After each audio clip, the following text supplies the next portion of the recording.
vous laisse vous saisir d'un micro et puis avant de commencer cette table ronde, en fait, mais je pense qu'on va commencer par une petite présentation de chacun. D'où vous venez, votre lien avec le territoire, ce que vous faites sur le territoire, votre parcours. Voilà, je vous laisse vous présenter. Bonsoir à toutes et à tous. Thierry Arsac, technicien au Parc national de la Vanoise, en charge du pastoralisme, de l'agriculture, adjoint au chef de secteur. D'où je viens, pas de Savoie, à l'accent, vous aurez compris, je viens du Vaucluse.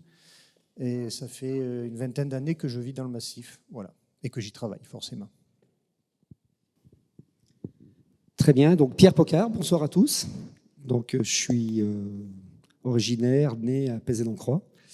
Donc, je suis éleveur, agriculteur, fromager, donc utilisateur d'alpage. Je suis aussi, au niveau des responsabilités professionnelles, président de la race tarentaise. Donc, c'est la race que vous voyez beaucoup dans les alpages. Et puis vice-président du syndicat de défense du Beaufort, donc un signe sous appellation d'origine protégée. Maryse Favre, bonsoir à tous. Je suis originaire de Pézé, mais j'ai grandi en Haute-Maurienne, donc ça fait 30 ans que je suis revenue.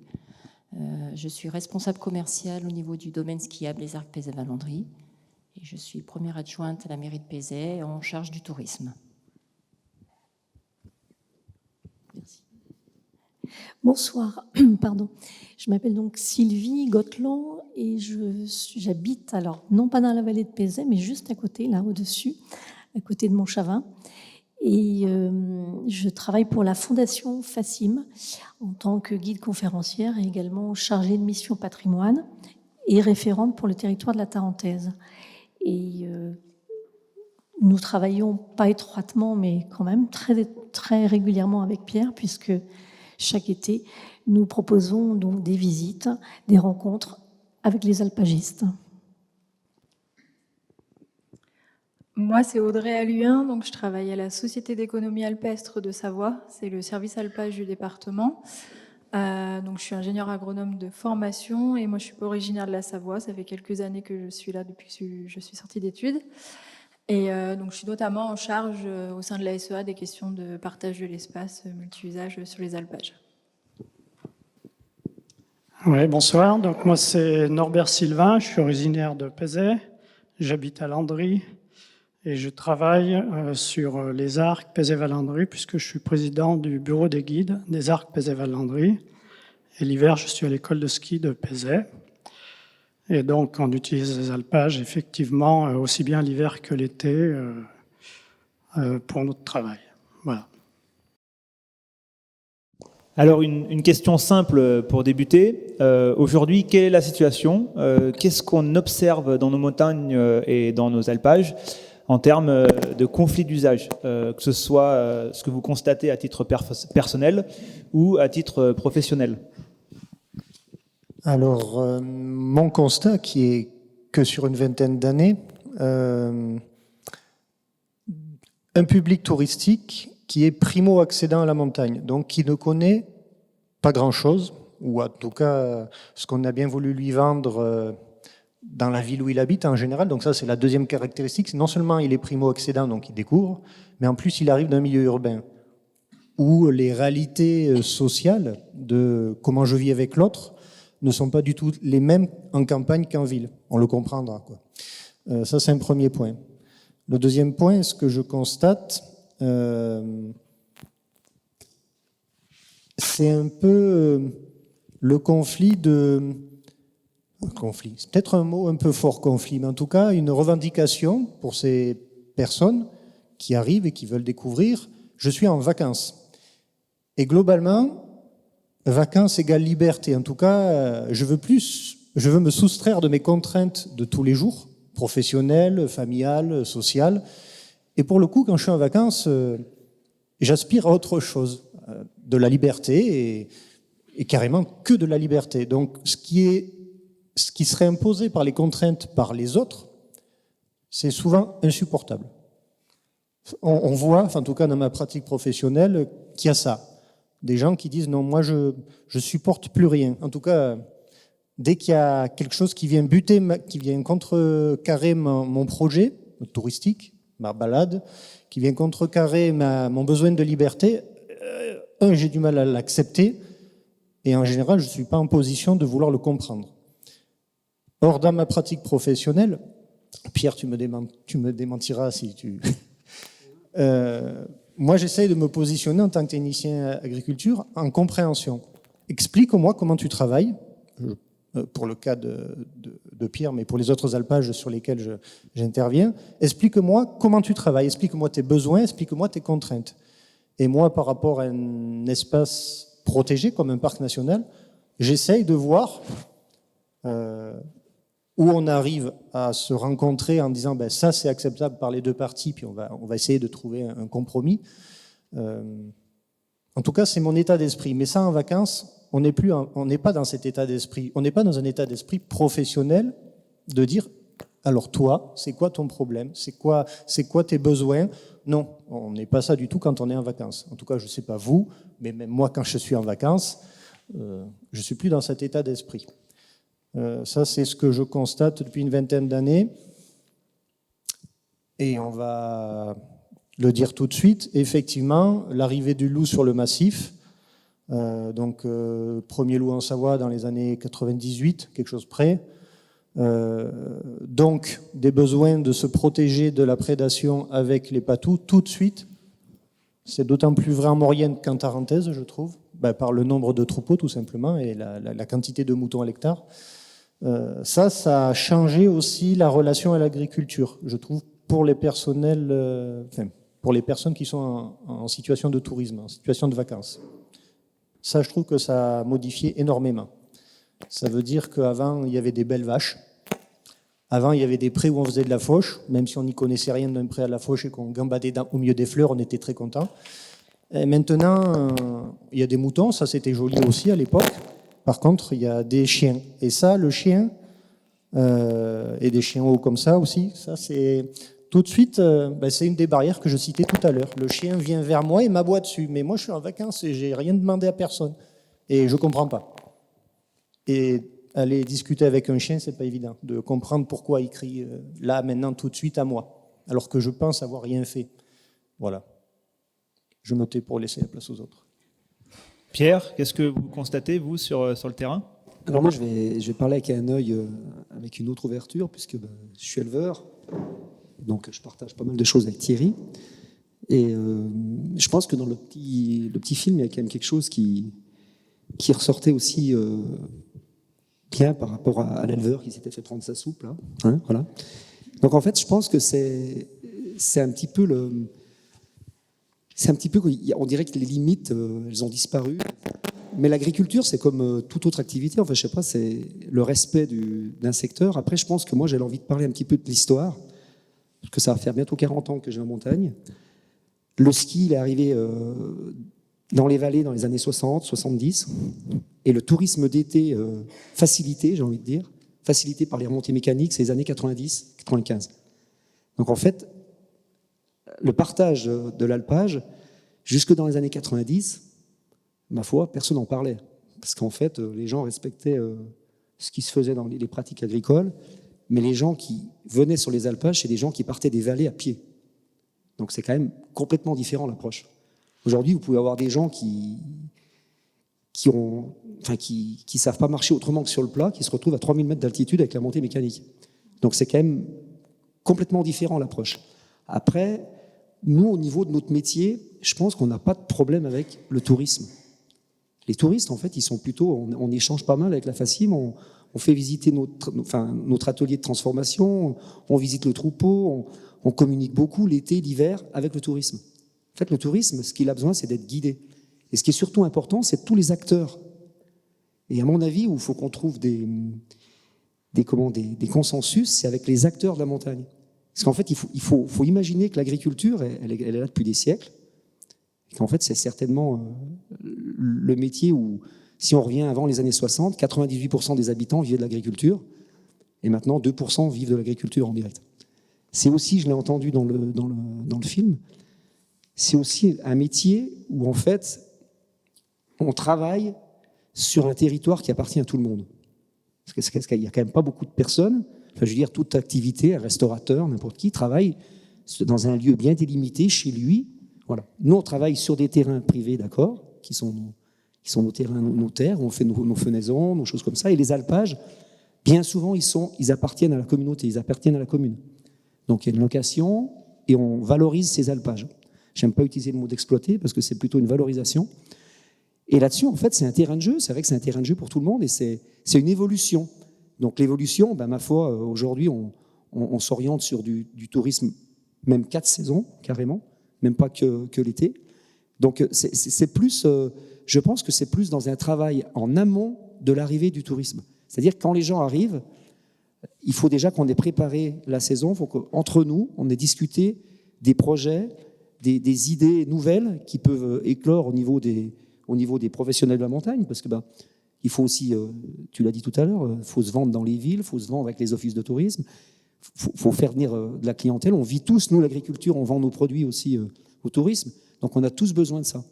Sauf que ce qu'on se rend compte, c'est que souvent, on est au courant des projets au dernier moment, quoi. Et c'est un peu dommage. Par exemple, pour un tracé de vélo ou pour des choses comme ça, il y a parfois, on dirait qu'il y a aussi certaines fois des choses qui sont mises en opposition.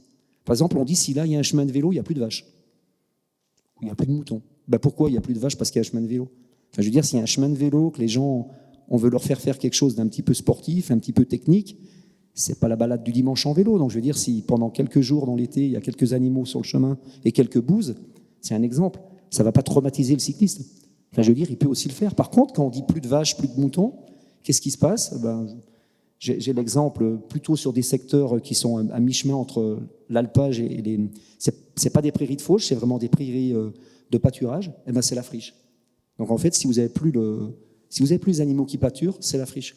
Donc le pâturage, c'est vrai qu'on exerce, on demande à la population locale, aux professionnels d'être tolérants avec nos pratiques qui ont évolué. Parce qu'il y a plein de choses qu'on ne peut plus faire comme elles se faisaient avant. Il faut imaginer que quand on faisait le foin pour 2 vaches, on faisait ça dans des drapets, des barillons, et puis on portait ça dans une journée, on faisait du foin pour plusieurs jours pour le troupeau.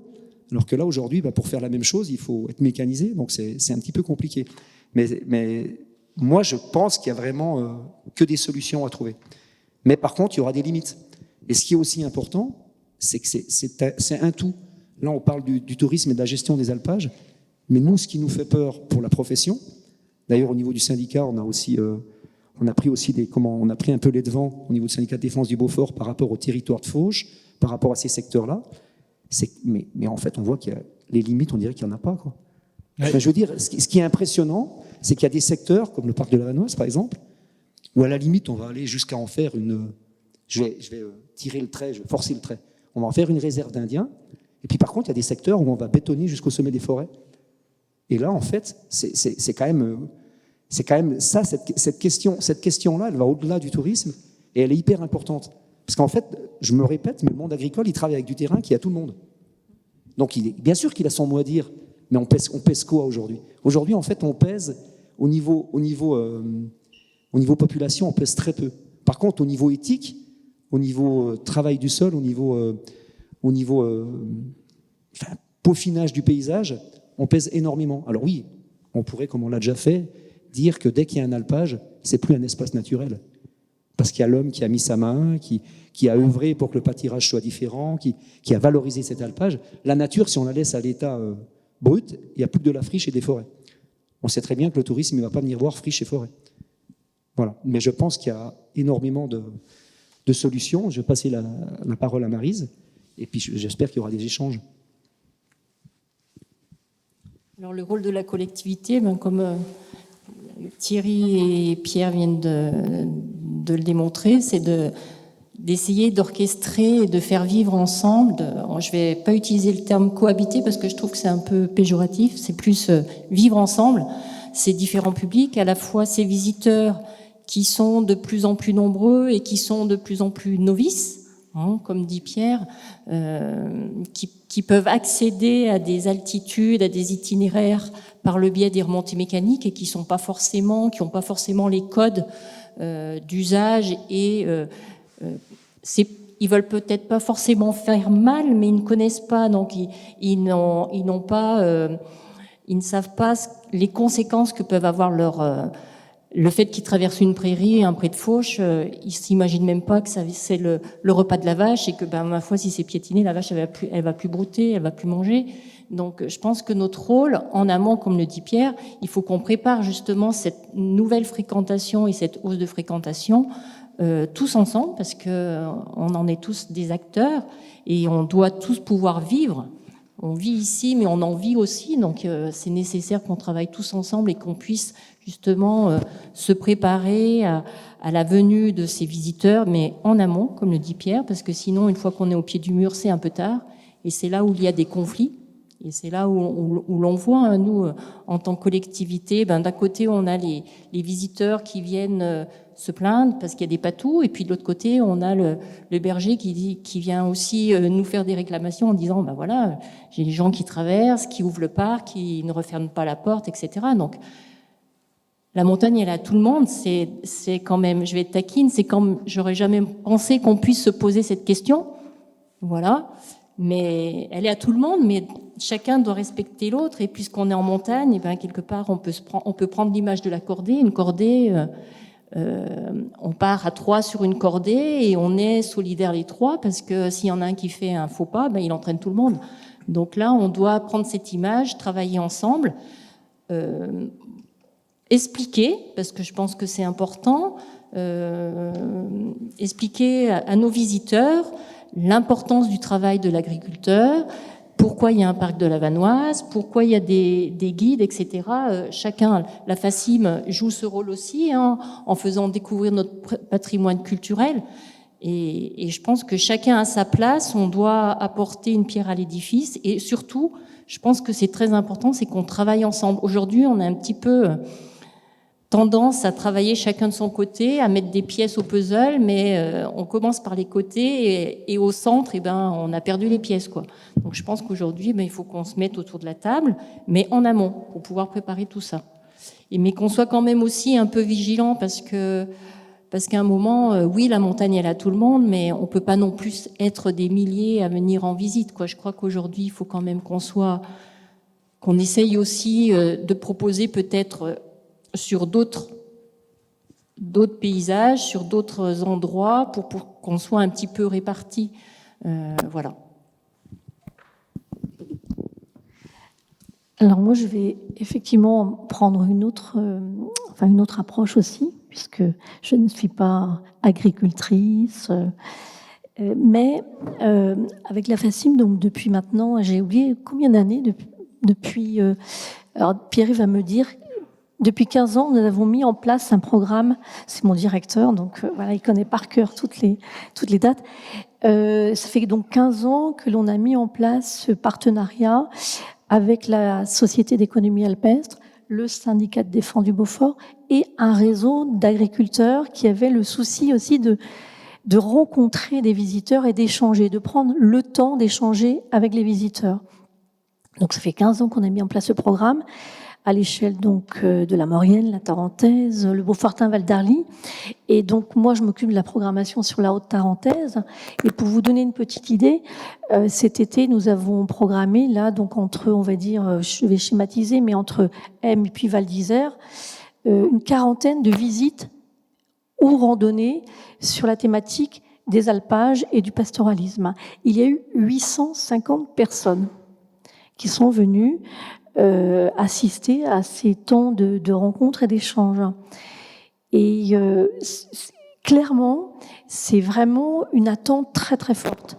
C'est même la principale attente des visiteurs qui arrivent, que ce soit à Montchavin, à Pézet-Valandry, aux Arcs ou à Tignes ou à Val d'Isère. À Tignes et à Val d'Isère, puisqu'il y a 250 personnes qui ont assisté à des visites à la ferme des Trois Capucines, qui est en plein centre de Tignes. En plein milieu des télésièges, il y a les alpages, les vaches, les immeubles, on fait du parapente, toutes sortes d'activités. Et il y a 250 personnes qui viennent assister aux visites. Même chose à Val d'Isère. Donc l'été, on va en randonnée. Là, on s'associe avec Ghislain, donc Esbérard du bureau des accompagnateurs, puisque là, il y a une marche donc, qui nécessite d'être accompagné par quelqu'un de compétent et habilité. Donc là, ça marche très très bien. Et plutôt mieux là depuis quelques années d'ailleurs. Mais là, on est limité. Comment ? Oui, en plus, c'est un très bel alpage. Et puis sur place, évidemment, les visiteurs sont particulièrement bien accueillis, on le sait. Mais là, pas question d'y aller à 50 ou à 60 non plus. Hein. Ce sont des petits groupes où il y a vraiment un temps privilégié, où l'accompagnateur, tout le long du chemin, il va expliquer, apporter justement toutes ces réponses aux questions que se posent ces visiteurs. Et sur place, il y a ce temps vraiment, je le redis, privilégié, où vraiment les visiteurs vont échanger, discuter, poser des questions au berger ou au fromager. Même chose, hein, on va assez loin quelquefois vers l'alpage de Plan-Pichu au-dessus de Granier, où là l'accès est plus facile, donc on y arrive en voiture. Donc là, on se retrouve avec des visiteurs qui arrivent en voiture, à 2 pas de l'alpage, alors que là, il faut marcher un petit peu pour aller chez toi. Et là, et je vais d'ailleurs confirmer ce qui a été dit, c'est que la plupart du temps, dans les 850 visiteurs que nous accueillons, ce sont des gens qui ne connaissent absolument pas les codes de vie à la montagne. Et on aurait tendance quelquefois à avoir un petit sourire. Si on se laisse aller, on aurait presque un sourire un peu moqueur quelquefois par rapport à des questions qui nous paraissent peut-être... Il y a une remarque qui est spectaculaire. À chaque fois, ils nous demandent, mais comment vous faites l'hiver ? Oui, c'est ça. Ils imaginent qu'on reste là-haut l'hiver. En fait. Voilà. Mais comment 90% des gens qui viennent nous voir Oui, vous imaginez. Imaginent, dans le début de la discussion, qu'on reste là-haut l'hiver. Voilà, ça c'est typique. Et quand on habite ici, quand on est habitant de cette vallée, et que l'on ne prend pas suffisamment de recul pour se mettre à la place d'un Marseillais, d'un Parisien, d'un Breton, quelqu'un du Nord, peu importe, qui arrive ici et qui découvre ces montagnes avec les yeux grands ouverts, mais il ne sait absolument pas comment on fonctionne ici, comment on vit. Ça paraît, en 2022, ça paraît incroyable de dire ça, et c'est une réalité. Les gens, systématiquement, quand on monte, quel que soit l'alpage, ils disent « Et les vaches, elles font comment l'hiver, là ?» Voilà. Donc, vous voyez, on part de très très loin, ce qui explique que c'est indispensable, c'est capital, qu'il y ait de la sensibilisation, de la médiation, pour que tout cet espace soit... que la cohabitation, ou en tout cas le vivre ensemble dont on parlait, se passe au mieux, et surtout que les visiteurs qui viennent pour cette carte postale, hein, parce que la carte postale des Alpes, il y a des vaches, il y a des alpages, il y a des chalets ou des maisons en bois ou en pierre, mais il y a des vaches. Et systématiquement, voilà, il y a cette attente-là, mais avec vraiment des univers qui se télescopent, vraiment. Il y a une vraie méconnaissance de ce territoire, même en 2022. Alors que les gens voyagent à travers le monde, qu'on va sur la Lune ou ailleurs, qu'on connaît tout, hein, soi-disant, mais en fait, le métier de berger, d'agriculteur de montagne, personne ne sait ce que c'est. Personne ne comprend pourquoi est-ce que l'on monte là-haut à 2000, faire pâturer des troupeaux alors qu'on pourrait rester en plus bas. Il y a des milliers de questions qui se posent. Donc on est là pour ça, pour apporter vraiment se faire ce lien entre ces professionnels et ces visiteurs que nous accueillons et avec qui on passe un moment voilà, pour les aider à comprendre ce territoire du mieux possible. Et ça marche très très bien. Et ils viennent une fois avec nous et la plupart du temps, l'année suivante, ils y retournent tout seuls, avec des amis et autres, parce que là, ça y est, ils ont compris. Et ça m'a fait sourire dans le film, l'histoire de la soupe, évidemment, mais des exemples comme ça, il y en a d'autres dans les alpages, notamment, évidemment, que des randonneurs qui passent sur un alpage, ils voient un petit chalet, ils vont frapper la porte, c'est marqué vente de fromage, il est 13h, 13h30, ils vont aller frapper à la porte pour acheter du fromage. Sauf que tout le monde dort à 13h30, tout le monde fait la sieste. Alors, pour peu que quelqu'un ouvre la porte et qu'il a été mal réveillé, l'accueil n'est pas agréable. Et là, le visiteur ne comprend pas. Il dit, mais qu'est-ce que j'ai fait? Qu'est-ce qui se passe? Oui, vous venez de déranger vraiment quelqu'un qui dormait et c'est précieux ce temps de sommeil. Ça, nous, on leur explique. Et d'ailleurs, on est accueillis à l'alpage, on va s'adapter. Je ne sais pas, ce matin, ils ont peut-être pris du retard pour la fabrication, ils ont peut-être crevé, il y a eu un problème avec la treilleuse ou autre. On va s'adapter. Ce n'est pas un espace muséographique, on n'est pas là dans un centre d'interprétation, on est dans la réalité, le quotidien. Donc on va s'adapter. Et vous verrez, je vais être obligée par moment de m'arrêter de parler parce que la machine fait trop de bruit ou que le berger ou le fromager veut dire quelque chose. Ça va être un peu décousu, mais on va reprendre le film. Mais c'est nous qui allons nous adapter et pas l'inverse. On pose des choses comme ça dès le départ. Et comme ça, les gens, ils savent où ils vont et que c'est vraiment un privilège de partager 1 heure ou 2 d'un temps de travail précieux. Et quand on dit aux gens que l'équipe de l'alpage est debout depuis 3 heures, 3h30, et ça tous les jours, ça repose un peu les choses. Voilà. Donc moi, je partage les constats qui ont été présentés. Je vais aborder un peu, j'ai un peu la casquette, on va dire, départementale et puis aussi de ce qui se passe ailleurs dans les autres départements. On échange beaucoup avec nos collègues des autres départements sur la question justement des touristes qui viennent et qui sont finalement très peu informés et qui arrivent dans un nouveau milieu qu'ils ne connaissent pas. Donc vraiment un besoin de sensibilisation pour leur faire comprendre voilà, quel est le métier, quelle est l'activité pastorale et quelles sont les contraintes, comment on se comporte dans ces milieux-là. Mais je voulais aussi revenir sur... là, on a beaucoup parlé des touristes, mais je pense qu'il y a aussi des activités qui sont pratiquées autant par des locaux, enfin des locaux ou des moins locaux, ça dépend ce qu'on appelle local. Hein. Quelqu'un de Chambéry, est-ce que c'est quelqu'un de local? Mais je pense en fait aux VTT, aux trails, qui sont des activités qui sont en explosion là depuis quelques années. Et qui peuvent en tout cas engendrer le mot conflit est peut-être un peu fort, mais des difficultés et des réelles questions sur les alpages. Et dans ce que disait Pierre, c'est en fait sur ces activités-là, c'est nous ce qu'on voit, c'est vraiment l'anticipation, la concertation en amont qui va permettre que ça se passe bien en fait. Notamment sur quand on va être sur des développements de pistes de VTT, essayer de bien réfléchir à comment on développe ces activités-là pour que tout se passe bien avec l'agriculture par la suite. Nous, on prône beaucoup la concertation. Alors certains le voient un peu comme une perte de temps parce que ça prend du temps d'échanger, de partager les attentes, de partager les besoins de chacun. Mais derrière, c'est aussi s'assurer que la saison se passera mieux, en tout cas si on a pu réfléchir les choses ensemble. Enfin, je pense que tout le monde, ce qu'on s'est dit auparavant. Et en tout cas, un gros besoin, je trouve, sur ces activités ou sur le trail aussi, qui est assez, qui explose aussi pas mal et qui peut avoir des conséquences. En fait, c'est la notion de vitesse qui, au niveau des animaux, peut déranger les animaux.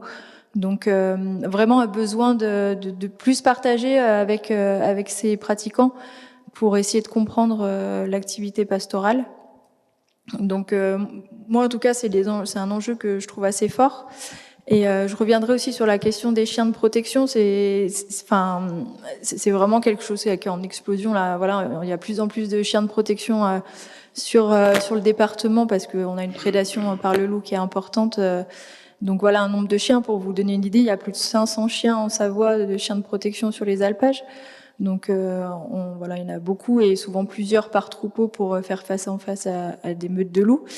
Et donc nous, en fait, il y a quelques années, on entendait beaucoup parler des morsures, vraiment des incidents, des accidents liés aux chiens de protection. On a lancé une enquête, on pourrait revenir dans les solutions, mais une enquête qui s'appelle « Mon expérience avec les chiens de protection » pour essayer de comprendre en fait vraiment quelle était la situation.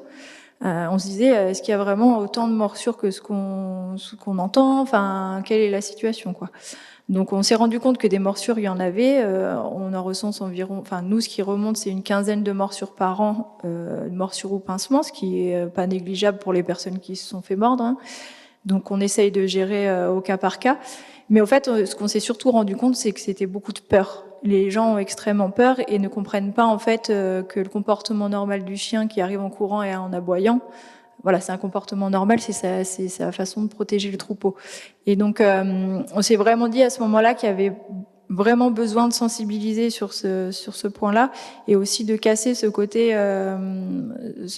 terrifiant, en fait. C'est aussi un message qui est véhiculé et qu'il faut arriver aussi à faire comprendre que c'est un comportement normal et et qui derrière, en fait, tout peut très bien se passer avec des chiens de protection si on apprend à le connaître. Donc, encore, voilà, un besoin de sensibilisation, de communication auprès de... Autant, moi, pour moi, c'est, voilà, les touristes, bien sûr, c'est un public important, mais c'est aussi auprès des locaux, des habitants qui parfois pensent connaître, mais ne connaissent pas, en fait, toutes les subtilités, ce qui est normal, mais voilà, recréer, pour moi, ce qui manque, ce qui peut-être manque au fil du temps, c'est ce lien, en fait, entre agriculture, alpagiste, éleveur berger et puis les autres, en fait, enfin toutes les autres activités, et essayer de se comprendre mutuellement, et aussi dans l'autre sens, que je pense qu'il est important aussi que les alpagistes arrivent à comprendre les contraintes des activités touristiques l'été, étant donné que voilà, on est tous sur le même territoire et on a tous à gagner à être là, donc voilà pour le petit ajout. Voilà, donc c'est pas facile de passer dernier, mais bon. Donc nous, on a remarqué que, effectivement, comme disait Thierry, il y a beaucoup de primo accédant à la montagne, et c'est des gens qui, c'était surtout l'été du Covid qui sont arrivés, et effectivement, ils étaient absolument déboussolés parce qu'ils savaient pas du tout ce qui se passait en montagne. Et le rôle des accompagnateurs et des guides, c'était de leur expliquer, parce qu'on est vraiment des passeurs d'informations, on connaît bien les agriculteurs, on connaît bien les gens du parc, on connaît bien la FACIM, et on connaît les problèmes des communes, donc on est vraiment le lien indispensable pour le touriste qui débarque ici. La même façon, l'hiver, avec les moniteurs de ski qui expliquent comment ça se passe quand on traverse certaines zones dans la forêt, ou etc. Donc, ce que je voulais dire, c'est que le respect, par exemple, qu'on a pu voir sur les alpages, c'est pas que dans les alpages, c'est qu'on trouve ça aussi dans des petites cabanes de montagne qui sont des refuges, qui sont des abris. Et avant, les gens respectaient bien les lieux. Maintenant, c'est vrai que un peu moins, mais bon, à chaque fois qu'on les emmène, on leur explique qu'il faut respecter, que quand on arrive, il faut retrouver un endroit propre. Et ça marche, mais tous ceux qui sortent effectivement d'un télécabine ou d'un télésiège assez haut et qui arrivent à la cabane du Grand Col, ils sont pas toujours respectueux de l'environnement. Voilà, donc il y a un gros travail d'éducation, ça c'est notre boulot. Donc on essaye de le faire au maximum. On essaye de rencontrer, en tout cas les accompagnateurs font des visites d'alpage. Avec la FACIM, je crois que ça se passe bien aussi. Nous, en ce qui nous concerne, les alpages, on traverse ça, pour les guides d'haute montagne, on traverse ça très tôt le matin. À 4 heures du matin, on passe des fois dans des routes d'alpage. Et là, on voit les treilleuses qui sont au bord de la route. Les gens se disent, mais pourquoi il y a des treilleuses à 4 heures du matin? Qu'est-ce qu'ils font là au milieu? Voilà. Bon, voilà, on leur explique que la traite, c'est à 4 heures le matin, puis après, c'est à 4 heures l'après-midi. Voilà, et puis si on doit enlever un fil, on le remet. Enfin, voilà, c'est le respect, mais c'est parce que nous, c'est notre métier, donc on le fait bien. Et s'il y a des gens qui le font mal, je ne sais pas au niveau des ouvertures et des fermetures de clôture si quelquefois ça se passe pas bien. Mais bon, par exemple, en ce moment, on monte vers la Charmette et on monte là-haut. Il y a des fils, mais il y a des poignées en plastique. On peut ouvrir et après on referme. Bon, on peut espérer quand même que tout le monde referme. Et c'est le bon sens. Hein. Bon, voilà, moi, pour moi, ça va. Merci. Oui, j'ai entendu, il y a une évolution des pratiques, évolution sociétale aussi. Est-ce que sur le terrain, vous constatez des changements de comportement? Bien, mal? Est-ce qu'il y a des règles établies et comment elles sont communiquées à ces différents acteurs, aussi bien les touristes que les professionnels? Thierry. Merci. Des fois, c'est pas facile d'être le premier. Je suis en train de réfléchir. En fait, les règles seraient... si on devait les écrire, elles seraient ce que l'activité de l'autre, quelle qu'elle soit professionnelle ou touristique, importe sur la mienne. À savoir, il y a une clôture, je la referme. Ça pourrait être la règle. Mais ça veut dire qu'il faut écrire les règles, dans ce cas-là, dans les deux sens. Et ça devient compliqué. Donc, si je prends des exemples qu'a fait le parc national, j'ai pas une boutique à vendre, mais voilà, je m'appuie sur des exemples concrets. Quand je suis arrivé au parc, il y a une vingtaine d'années, on a fait des panneaux explicatifs prairie fleurie, enfin, prairie de Foch. Comment ça, Foch, c'est quoi? Et en fait, les gens, ils voyaient des belles plantes en fleurs, s'ils arrivaient en juillet, en juin, et ils ne comprenaient pas que ça, c'était l'herbe des troupeaux pour l'hiver.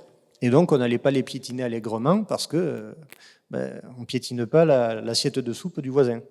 On ne le fait pas chez soi en général, mais ça ne leur venait pas l'idée que c'était la même chose. Donc, on a juste fait ça parce que je me rappelle à Bonneval, sur Arc, Vallon de Paul 7, il y avait des sites comme ça où il y avait des prairies de Foch qui étaient malmenées par les touristes. Et je sais que, pour discuter avec mes homologues en Maurienne du parc national, enfin, qui s'occupent aussi de pastoralisme et d'agriculture, c'est rentré dans les mœurs. Ça veut dire que ce discours qui est tenu depuis une vingtaine d'années sur site, ça pose plus de problèmes. Et ça marche pas qu'en Maurienne, hein, je vous rassure, ça marche aussi en Tarentaise. Je prends le cas de la Sassière de Tignes, il y a ces mêmes panneaux. Mais là, c'est vrai que bizarrement, les gens, ils perçoivent le panneau ou ils le perçoivent pas, ça c'est un vrai problème. Enfin, il y a plein de choses qui sont écrites partout, le tout c'est de les lire. La plupart des gens ne le lisent pas. Donc ça, on peut faire plein d'efforts pour être didactique, pour passer un message. Au bout d'un moment, quand il est fixe, quand il n'est pas humain, quand il n'est pas vocal, ça passe pas. Voilà. Mais ça, c'est vrai tout le temps, ça. Tout le monde ne lit pas les panneaux de sécurité routière, des choses comme ça. Enfin, ça doit vous évoquer des choses. Ah, je ne l'avais pas vu ce panneau-là. Voilà. Pourtant, il y était. Ça, c'est un premier point. Le deuxième point, c'était les règles. On était sur les règles, hein, parce que je suis en train de partir un peu loin là. En fait, les règles, moi j'aurais tendance à dire, on peut contourner le système de faire connaître les règles, ou plutôt de les rendre transparentes. Que ce soit que la personne ne se pose pas la question. Je m'explique. C'est un peu confus là. Je vois dans vos yeux. On a une problématique des portiques qu'il faut fermer. On a une problématique de qui traverse le portique.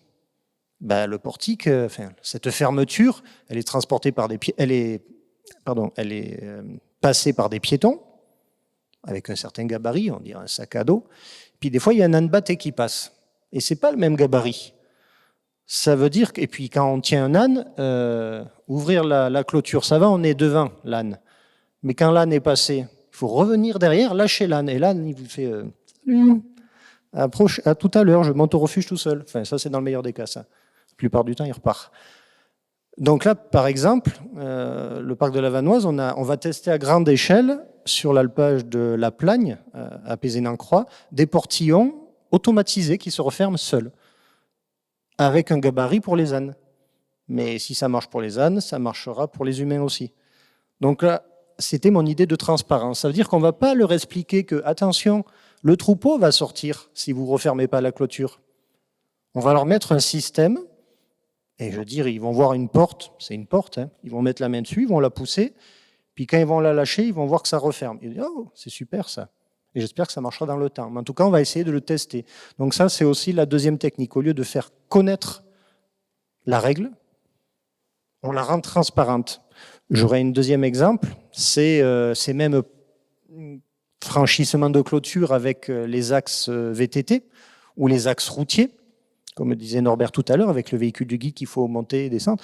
En fait, le passage canadien, c'est l'outil, quand on a des voies carrossables, qui est transparent. Plus personne ne se pose la question quand il voit un passage canadien. Ça vous parle, passage canadien? Levez la main ceux qui ne savent pas ce que c'est. Merci. J'explique. Un passage canadien, comme son nom l'indique, c'est canadien. Mais si vous allez en Camargue, ça marche aussi. Ça veut dire qu'on va jouer sur le principe du vide sous une grille pour pas que les animaux traversent. Et si on rapproche les baraudages de la grille, on peut rouler dessus. Un véhicule, il suffit de mettre des gros tubes pour un passage de voiture, des petits tubes assez rapprochés pour les vélos, et même un piéton peut passer. Par contre, la vache, elle va arriver à faire « Oula, il y a du monde dessous, il y a du vide », une impression de vide, et elle ne passera pas. Passage canadien. Et donc ça, c'est un outil, quand on l'a mis en place à un endroit, il est transparent. Plus personne ne visualise. Par contre, on a résolu, entre guillemets, un point de conflit ou un point où on doit expliquer une règle qui n'est pas comprise ou qui n'est pas connue. Donc ça, c'est aussi une façon de faire. Et le problème des règles, pour les faire connaître, en fait aussi, on cite toujours le chiffre en Vanoise, enfin au parc de la Vanoise, 800 000 visiteurs. 800 000 visiteurs, c'est rien. Si je prends Port-Cros, c'est entre 5 et 6 millions de visiteurs. Ils ont les mêmes problèmes là-bas.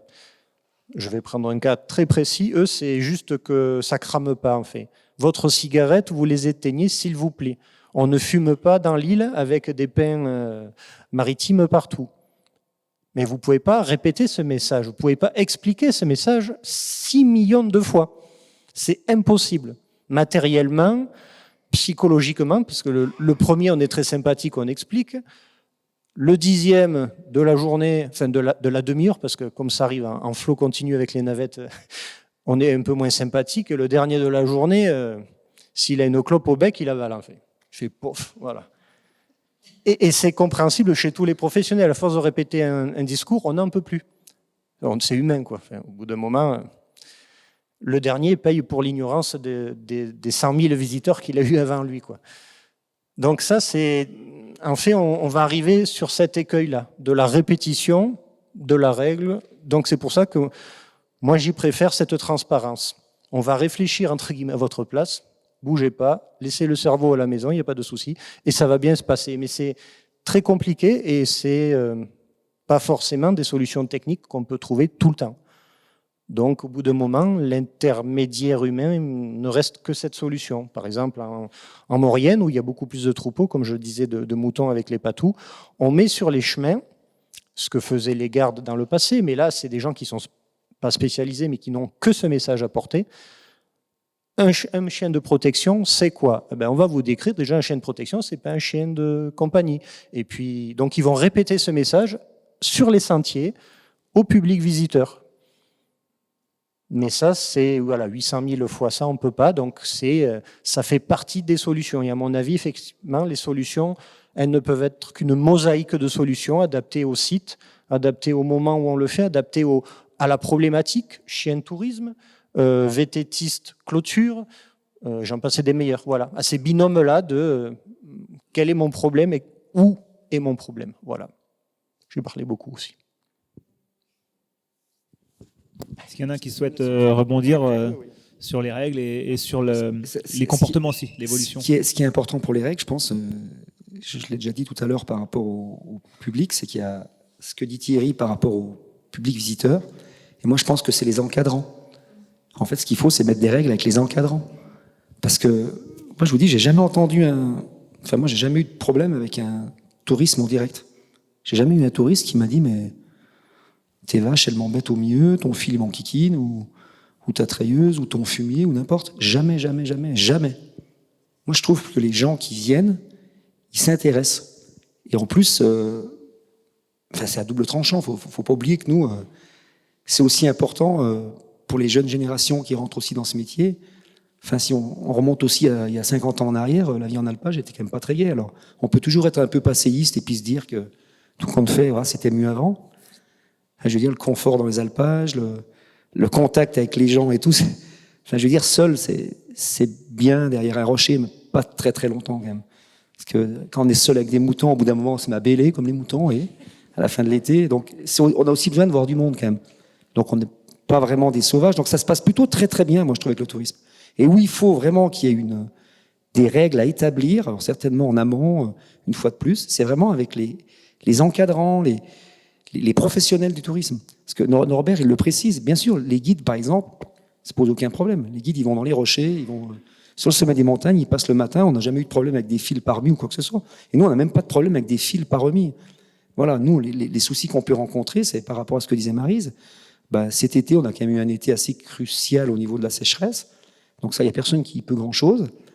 Et ben, c'est vrai que, par rapport à ce que disait Thierry aussi, le sentiment de liberté, ben, c'est vrai que les gens, même qui viennent au Club Med, dès qu'un accompagnant les emmène dans la montagne, qu'est-ce qu'ils veulent faire?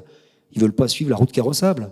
Enfin, ça les gonfle de suivre une route carrossable où il y a un 4x4 qui va passer du fermier et puis qui va faire une poussière monstre et puis ils vont prendre de la poussière plein le visage. Donc c'est pas très très rigolo, quoi. Par contre, plutôt que de partir du Transarc et puis de faire 30 chemins qui passent au milieu des pâturages, peut-être qu'on pourrait réaliser un chemin qui servirait au groupe et puis qui prennent au moins tous le même chemin, mais en dehors des routes carrossables. On comprend bien, on n'a pas l'envie de rouler. On a l'envie d'aller voir les lacs, d'aller voir les canards sur les lacs, d'aller côtoyer les chamois. Ben, c'est très bien, moi je trouve que c'est très très bien, mais il y a des choses à organiser et c'est pas tellement les gens tout seuls qui vont. Moi je trouve que c'est aussi des fois les encadrants qui partent. Ah ben ils font chacun leur chemin. Ben, ils sont 15 accompagnants, ben, ils font chacun leur chemin. Et une fois de plus, ils le font pas pour faire mal. Moi, j'en suis convaincu. Mais par contre, ça aiguise, ça énerve, parce qu'on se dit, bon, là, quand vous voyez passer 50 ou 100 vélos qui sont les uns à côté des autres, et puis qui fait sec comme il a fait sec cet été, je peux vous dire que vous voyez les traces jusqu'à la fin de l'été. Hein. Et c'est quand même... nous, c'est ce qu'on dit des fois aux gens, mais ça ne nous vient pas à l'idée d'aller piétiner votre potager, quoi. Nous, on passe pas en vélo dans votre potager. Il est clôturé, on n'enlève pas la poignée du potager pour rouler dans la potager, puis on remet pas la poignée derrière. Donc déjà, les vélos, ils peuvent rester sur ce qui est carrossable, c'est quand même plus logique. Et puis il y a des chemins qui leur sont dédiés. Donc je pense que ça, c'est des règles à mettre en place. S'il n'y en a pas assez, on en fait, on se concerte pour les faire, pour pas que ce soit aberrant. Je vais prendre un exemple qui est un peu plus bas dans la vallée, sur Valmorel. On échange beaucoup entre agriculteurs. C'est un désastre. C'est un désastre. Alors maintenant, ils ont mis des patrol bikes pour faire équiper tout le tour des chemins avec les vélos. Alors, les vaches, il faut voir le chantier. Ils ont un troupeau de 220 laitières. C'est une catastrophe. Les sentiers, il y en a dans tous les sens. Ça leur prend une année comme ça. Ah bah tiens, on va en faire un là, tout compte fait, on plonge là, c'est sympa. Et on coupe des pâturages complets où bah, les animaux, comme c'était expliqué dans le film, ils ont ici une façon de se mettre en pâturage, de se positionner. Enfin, je veux dire, il y a aussi une lecture de la montagne. Enfin, on mène les animaux d'une certaine façon et c'est vrai que ça peut être vraiment très, très, très contraignant. Alors que le chemin, s'il passe 20 mètres à côté, ça change rien pour le cycliste, ça change rien pour la pratique et ça respecte un petit peu mieux le monde pastoral. Donc, ce que j'ai envie de dire, c'est vraiment, moi, les cadres, ça descendra jusqu'au tourisme individuel, mais je pense qu'il faut que tout le monde porte le même message, en fait. C'est ça, en fait, qui est hyper important. Ne pensez-vous pas qu'en amont, justement, le commercial et le marketing des stations ou de la montagne, qui est présenté aux vacanciers ou aux gens de passage, comme un parc d'attractions, fait que les comportements vont avec? Oui, peut-être qu'il est... Ce qui est surtout... c'est de la méconnaissance, je pense. Et en fait, on amène... Ce qu'il faut comprendre par rapport à ce que je disais tout à l'heure, c'est qu'on peut se retrouver... Je prends l'exemple de ce que je connais. Hein, je prends le sommet du Transarc. Vous pouvez vous retrouver, alors je ne sais pas si les chiffres on les a, mais vous pouvez vous retrouver avec 2000 personnes qui passent dans la journée. 2000 personnes. 2000 personnes, c'est jamais arrivé dans les montagnes que 2000 personnes passent à pied, en vélo, en cheval, en ce que vous voulez. En plus, énormément de gens ont des chiens. Donc c'est bien. Moi je comprends que les gens ils aient des chiens pour eux, c'est un partage, c'est tout ce que vous voulez. Tout ça, c'est toutes des choses qui n'existaient pas avant. Et qui en fait aujourd'hui, il faut arriver à canaliser. Et ça, c'est. Donc on ne va pas dire aux gens, vous prenez plus les remontées mécaniques et vous n'allez pas là-haut. Donc il faut juste qu'on arrive à caler les choses. Mais je pense que les choses, elles sont hyper importantes. C'est vraiment avec tout l'encadrement, vous avez raison, ce qui est promu, ce qu'on met en avant. Et nous, on n'a pas l'envie d'être que sur la carte postale, en fait. Parce que nous, on a l'envie d'être des vrais acteurs de la vallée. On le défend et on veut à tout prix que ça continue à le faire. Et je veux dire, au niveau du syndicat, il y a des personnes qui pourront en parler mieux que moi, qui sont employés, qui sont là ce soir. Enfin, on met... Pour vous donner un ordre d'idée, le syndicat de défense du Beaufort, c'est plus d'1 million d'euros dans la communication. Enfin, il me semble que tout le monde a dû, dans le secteur, voir tout ce qu'on peut faire au niveau de la communication. On croit énormément à la communication, on croit énormément à la vente locale, donc on a besoin de tout ce tourisme. C'est pas du tout le problème, en fait. Mais par contre, moi, je trouve qu'on a parfois pas des affrontements, c'est trop fort, mais des contrariétés, voilà, je vais trouver le terme, des contrariétés, qui sont souvent autour d'un verre, parce que c'est plus facile à dire les choses, mais n'empêche que c'est des contrariétés souvent avec des gens qui pratiquent la montagne. et qui sont acteurs de cette montagne. Et en fait, c'est là. Donc, si nous, il y a des choses, on est loin d'être des exemples surtout. On a plein de défauts, il y a plein de choses à améliorer. On en discute souvent. Il y a des choses qu'on peut faire mieux, qu'on peut faire moins mal. Et puis, il y a des choses qu'on fait bien quand même. Donc ça, on veut juste que ce qui soit fait bien, ce soit reconnu. Et puis que ce qu'on fait pas très bien, qu'on le reconnaisse aussi. Mais ce que je veux dire, c'est que pour avancer, il n'y a pas en fait. Si vous regardez aujourd'hui en Tarentaise ou ailleurs, il n'y a pas, ça n'existe pas ça. Ça n'existe pas ce rassemblement en pré-saison où on va rassembler les acteurs avec les agriculteurs, puis leur dire, ben voilà, cet été, voilà, comment on envisage, la communication des stations, elle a été faite comme ça et tout. Pourquoi ? Je prends l'exemple, par exemple, de la manche de championnat de France de VTT qui a été faite sur Pézet-Val-Landry. On a appris au mois d'août que la Manche, on a appris le circuit de la Manche au mois d'août, alors que cette manche de VTT était prévue depuis 1 an. C'est juste, on ne veut pas que la Manche se fasse pas. Ça s'est plutôt très bien passé. On a dit oui, pas de problème. Tout compte fait, elle ne s'est pas faite parce que le Transarc n'a pas pu ouvrir. Elle s'est faite ailleurs. Mais ce que je veux dire, c'est que ça, par exemple, c'est un exemple qui pourrait être vachement mieux perçu par le monde agricole si c'était expliqué. Voilà. Et puis, on essaye aussi dans le monde agricole de faire des démarches, des fêtes, de démontagner, d'emmontagner, des choses comme ça. Peut-être que là-dessus, il faut plus qu'on communique, qu'on partage plus. Parce qu'en fait, je vais être le porte-parole aussi des jeunes, de mes enfants. Eux, cet été, ils ont eu un sentiment assez douloureux pour eux. En fait, ils ont senti qu'ils étaient vraiment à la dernière roue de la charrette. Quoi. Ils se sont dit, mais les gens, ils ne nous respectent pas, en fait. Mais pas les gens, pas le tourisme, les acteurs. Ils ne nous respectent pas. Donc, ils ont fait un mail qu'ils ont écrit à la compagnie des guides, aux élus et tout, en disant, mais c'est pas possible. On est là, on fait notre travail, et on est à la limite de... Enfin, ouais, on nous bousille notre pâturage, les prairies de fauche, c'est pareil, les gens, ils se posent en parapente dans des prairies qui font 60 cm de repousse. Enfin, il y a des choses, alors qu'il y a des secteurs pour se poser. Donc voilà, c'est plus ce côté-là, et c'est un petit peu, moi, ce qui me fait du souci, c'est pour l'avenir.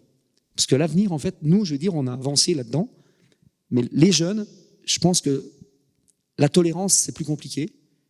Ils montent rapidement dans les tours, et moi, ça m'embêterait que cette génération, elle soit obligée qu'elle se dispute pour se partager un territoire aussi beau que le nôtre, quoi. Et ça, c'est quand même dommage. Mais je pense qu'il faut qu'on crée, justement, alors oui, une fois de plus, on crée encore quelque chose, il faut que les gens soient assidus, qu'ils viennent et tout. Mais il faut qu'au moins, on puisse créer quelque chose qui permette d'élaborer au mieux les saisons estivales qui arrivent, parce que l'hiver, en fait, ça pose beaucoup moins de problèmes. Il y a des conséquences sur les travaux hivernaux pour l'été, bien sûr, mais le fait de l'affluence du tourisme l'été, c'est complètement... il y a eu une... et puis on le veut, en plus. On ne fait pas que le subir, c'est ce qu'on veut. On veut qu'il y ait du monde qui vienne.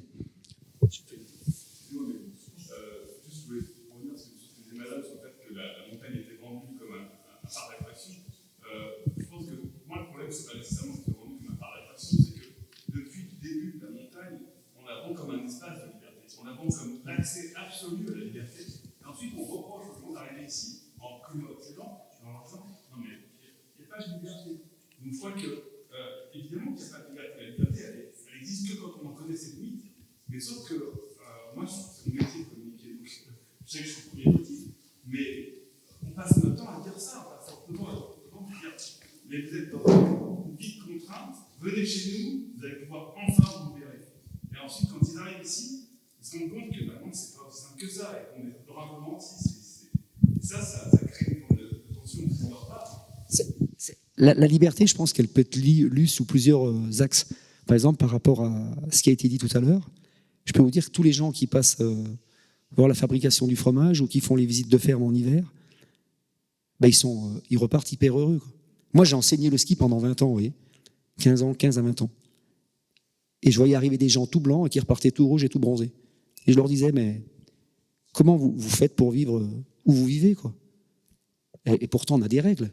Mais je leur dis, mais comment vous faites ? Et comment vous faites les privations que vous faites ? Ce qu'il faut imaginer, c'est que les gens qui viennent ici, ils ont des privations énormes.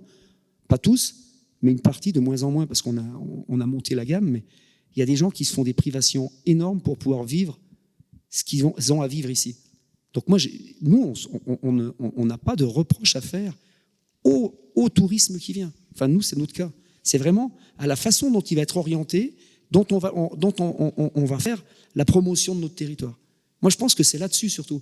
Parce que les gens, les règles, il y en a partout. Je veux dire, on prend une route, on va n'importe où, il y a des règles de vitesse, on les respecte pas, on se fait taper sur les doigts. Enfin, c'est normal. Sinon, si la liberté, c'est ce que disait Thierry, il y a un moment, elle s'arrête où commence celle des autres. Si quand on se dit, moi, je peux faire ce que je veux parce que je suis chez moi, entre guillemets, bah, ça marche pas. Enfin, je veux dire, on est quand même obligé de... Mais c'est pas rendre les gens malheureux que de leur expliquer qu'il y a des limites, quoi. Puis qu'il faut juste... et ils les comprennent, hein, comme disait Sylvie tout à l'heure. Les gens, quand on leur dit que... Bon, souvent, on met un panneau, il ne faut pas nous déranger à 13h30, comme ça, c'est pas fait. Mais quand on leur dit que les gens ils se lèvent à 3h, ça calme tout de suite. Ils ont compris que c'est pas la peine d'en rajouter, mais ça se passe plutôt bien. Moi, je veux dire, on fait aussi avec l'Office de tourisme l'été des repas avec des gens qui ne connaissent pas la montagne, souvent, qui viennent facilement par les remontées mécaniques, mais on passe des moments... on passe des moments hyper agréables. Enfin, je veux dire, l'ouverture sur les gens qui viennent, elle est importante. Ma remarque, elle n'était pas nécessairement sur les touristes, elle était par rapport à nous, acteurs de la montagne. Est-ce qu'il ne faut pas qu'on arrête de vendre et de survendre cette notion de la liberté, qui est finalement très compréhensible après? Parce que moi, je suis tout à fait d'accord, le touriste, il vient là, il interagit du mieux qu'il peut, en toute honnêteté, et c'est pas à faire à mal. Mais je dis simplement, est-ce que nous, on ne fait pas une erreur en survendant cette liberté qui finalement rend la complexité de nos territoires et aussi la richesse, parce que finalement cette complexité fait partie de notre terroir, mais permet aussi d'enrichir énormément toute l'histoire qu'il y a autour de la montagne. Je rejoins, c'est ça en fait. Nous, ce qu'on remarque, c'est que on a besoin en fait d'aller échanger avec tous ces acteurs du tourisme et des territoires en fait, parce que je pense que cet espace de liberté, il est aussi vendu par une méconnaissance, parce qu'il y a aussi une méconnaissance de la part de certains acteurs du tourisme qui croient vraiment.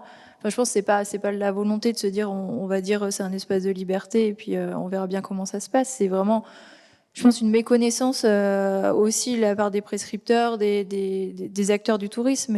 Et pour moi, ça passe aussi beaucoup par là, parce que comme disait Thierry, de toute manière, on pourra pas sensibiliser toutes les personnes qui viennent et qui passent en montagne. C'est un travail énorme. Donc c'est aussi via la communication qui est faite par les domaines skiables, via les guides, via les accompagnateurs, via les offices du tourisme, où on va passer des messages en fait au fur et à mesure. Mais tout ça prend du temps. Pour moi, c'est pas. Il faut expliquer les choses. Il faut qu'il y ait une meilleure compréhension de l'activité pastorale, des besoins et des contraintes. Et nous, on prend le temps à la SEA de faire des formations en fait auprès de ces acteurs. C'est des formations. Typiquement, je suis allée à Valmorel il y a 2 ans où en fait j'avais toutes les hôtesses d'office du tourisme, les gens aussi qui sont à l'accueil de la station l'été, et en fait on a parlé pastoralisme et chiens de protection. Alors c'est en plus, moi je me rends compte qu'on parle de choses très simples. À la base on se dit on va expliquer des choses compliquées, mais non, en fait on explique qu'on pâture l'herbe en montant avec la pousse de l'herbe, qu'il y a des contraintes, des choses très simples en fait, que finalement même des gens qui sont du coup qui vont être au contact du public ne connaissent pas.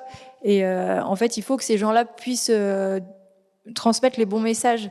Et pour moi, c'est pas forcément des règles à transmettre, c'est vraiment des messages, les règles maintenant, je pense que, nous en tout cas, on se rend compte que c'est pas forcément ça ce qui marche. En fait, ça va marcher à certains moments de mettre des règles. Il y a des moments, il y a des limites à pas dépasser. Et voilà, il y a des moments où il faut mettre des règles, des interdictions, etc. Mais c'est plutôt passer des messages de bon comportement. Et ça, pour moi, ça passe via toute la communication, via les acteurs du tourisme. Mais c'est quelque chose qui prend du temps, parce que c'est pas...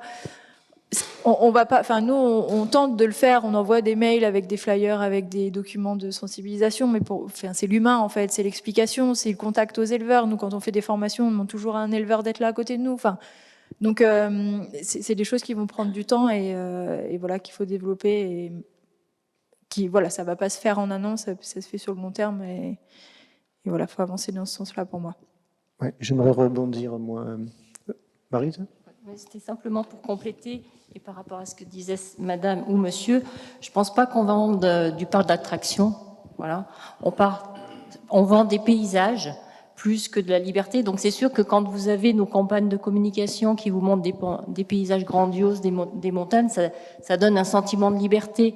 Mais le premier objectif, c'est de leur montrer la beauté de nos lieux et de notre vallée. Après, c'est sûr qu'il faut accompagner parce que cette vallée, si elle est belle, c'est parce qu'à un moment, il y a des gens aussi qui l'ont entretenue, qui ont mis des règles. Et je pense qu'il faut, les règles, c'est comme disait Madame, je pense qu'il ne faut pas non plus en abuser parce qu'au bout d'un moment, on voit que, et comme le disait Pierre, les nouvelles générations, elles sont un petit peu moins malléables que l'on était. Donc, je pense qu'il faut trouver aussi d'autres moyens. Mais c'est surtout la beauté de nos paysages. Et je pense que ce que veulent aujourd'hui les gens, et la crise sanitaire l'a montré, c'est vraiment en prendre plein les yeux. Après, c'est forcément, ça demande des contraintes. Et c'est là où on entre en action et où on doit expliquer ces contraintes et que les gens puissent les accepter. Ça, c'est aussi plus compliqué. Il y a des choses qui paraissent assez simples à mettre en place, par exemple pour les piétons qui prennent des montées mécaniques. Quand ils achètent un ticket, parce qu'ils sont obligés d'acheter un ticket pour prendre leur montée mécanique, on peut leur remettre un petit livret. Pendant la montée, ils ont le temps de feuilleter le livret. Quand ils arrivent à l'alpage, ils ont déjà une petite connaissance assez simple. Ensuite, comme quand on va, vous disiez, ils se dispersent dans tous les sens. Bon, ben, quand on va au bord de la mer, il y a des... c'est délimité, il ne faut pas qu'on marche sur les côtés pour préserver les plantes. On peut canaliser au départ, ça a l'air simple à mettre en place. Alors je ne sais pas si ça relève des montées mécaniques, de la mairie. Je veux bien compléter. Là, nous, on a essayé de développer sur le département. C'est porté par le département de la Savoie et c'est l'ASOA qui déploie. Il y a une signalétique pastorale qui est en train de se mettre en place. L'idée, c'est un peu ça. C'est aussi que les gens ils aient des informations, justement, pour ceux qui ne connaissent pas, de dire là, à cet endroit, il faut que je fasse attention à refermer la clôture. À cet endroit, il faut bien que je reste sur le sentier.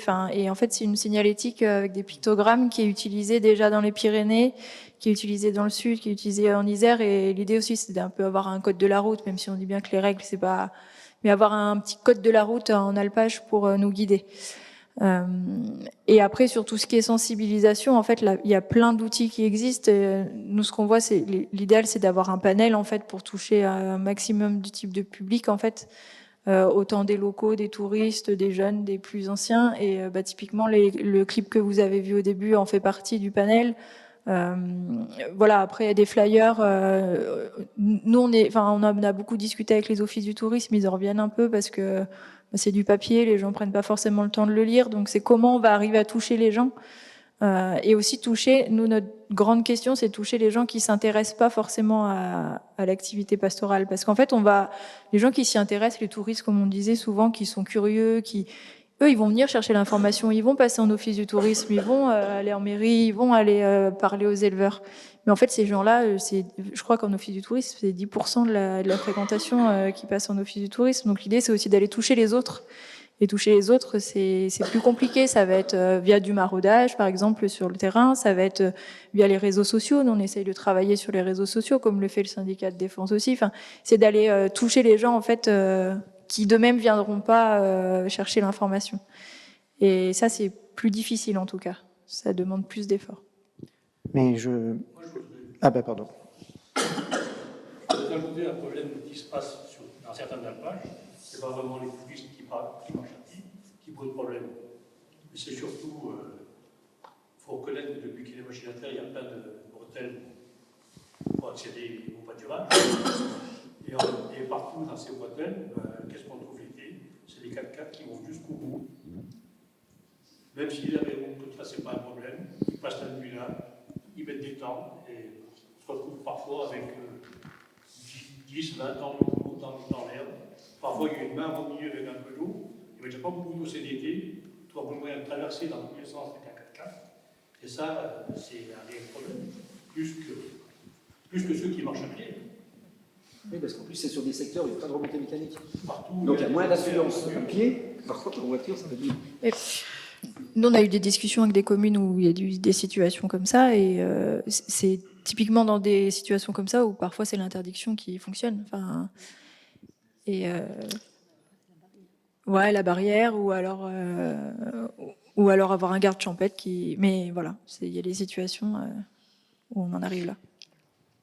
Ouais, moi je veux reprendre par rapport à ce qu'a dit Pierre.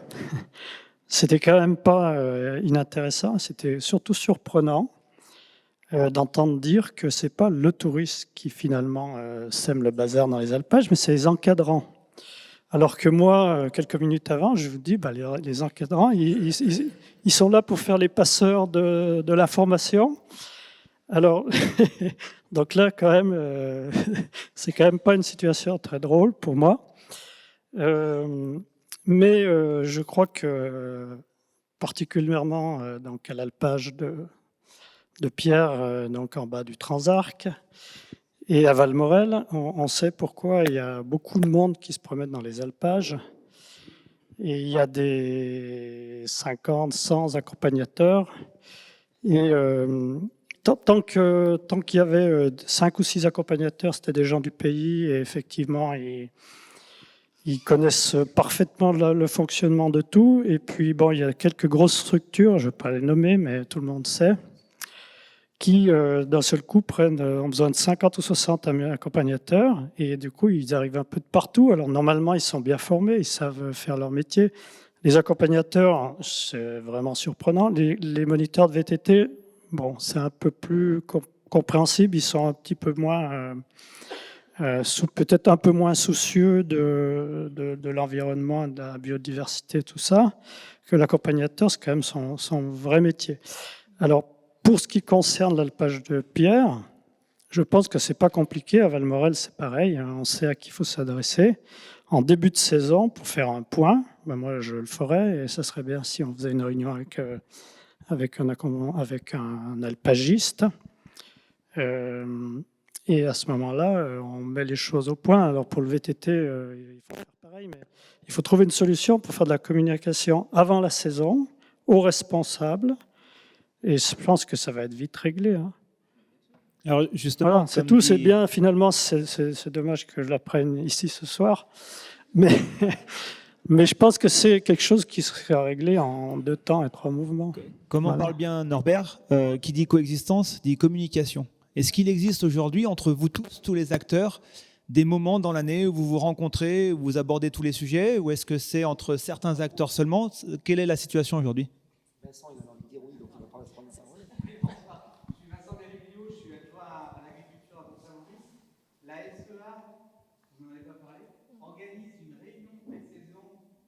Donc je vous laisse en parler. Comme vous voulez. Ouais, en fait, on a développé, ça se fait pas partout justement. On est parti du constat il y a quelques années que le lien, justement, surtout à la base, on est parti surtout sur les territoires de domaine skiable, que le lien entre les différents acteurs se faisait plus. Donc en fait, nous on est venu un petit peu en catalyseur de tout ça, de se dire, on voudrait qu'il y ait des échanges qui se mettent en place entre domaine skiable. À la base, c'était plutôt entre domaine skiable et alpagiste. Et finalement, on a élargi au fur et à mesure aussi aux autres acteurs, aux offices du tourisme, voilà, à la commune quand aussi elle est disponible. Et typiquement, donc on l'a fait sur les arcs. Donc en fait, l'objectif c'est de faire une réunion en début de saison avant que la saison se lance pour se caler un petit peu en fait sur la saison à venir, que ce soit sur les travaux qui vont être effectués, sur les événements à venir, pour que la situation que Pierre décrivait se reproduise pas, sur la communication qui peut être mise en place. Donc nous, on encourage à le faire en début de saison et aussi à anticiper, de se dire, on parle de la saison à venir, mais aussi si on peut parler des années encore après, si on a déjà des idées en tête sur des projets à venir à 2-3 ans aussi, commencer à en discuter parce que c'est aussi plus on anticipe, mieux c'est. Donc voilà, ça se fait en tout cas sur des domaines skiables, on l'a fait à La Plagne, on l'a fait à Méribel, on l'a fait aux Arcs et on essaye de le développer. Nous, la SEA, on est là plus on va dire, ouais, pour initier les choses et être médiateur au début. Et puis après, l'idée, c'est que ça roule tout seul. Hein. Donc, ça commence à exister et à se mettre en place. Mais en tout cas, ça manque encore sur beaucoup de territoires. Ça, c'est sûr, le dialogue n'est pas encore établi partout. C'est vrai que ça a commencé pour les travaux.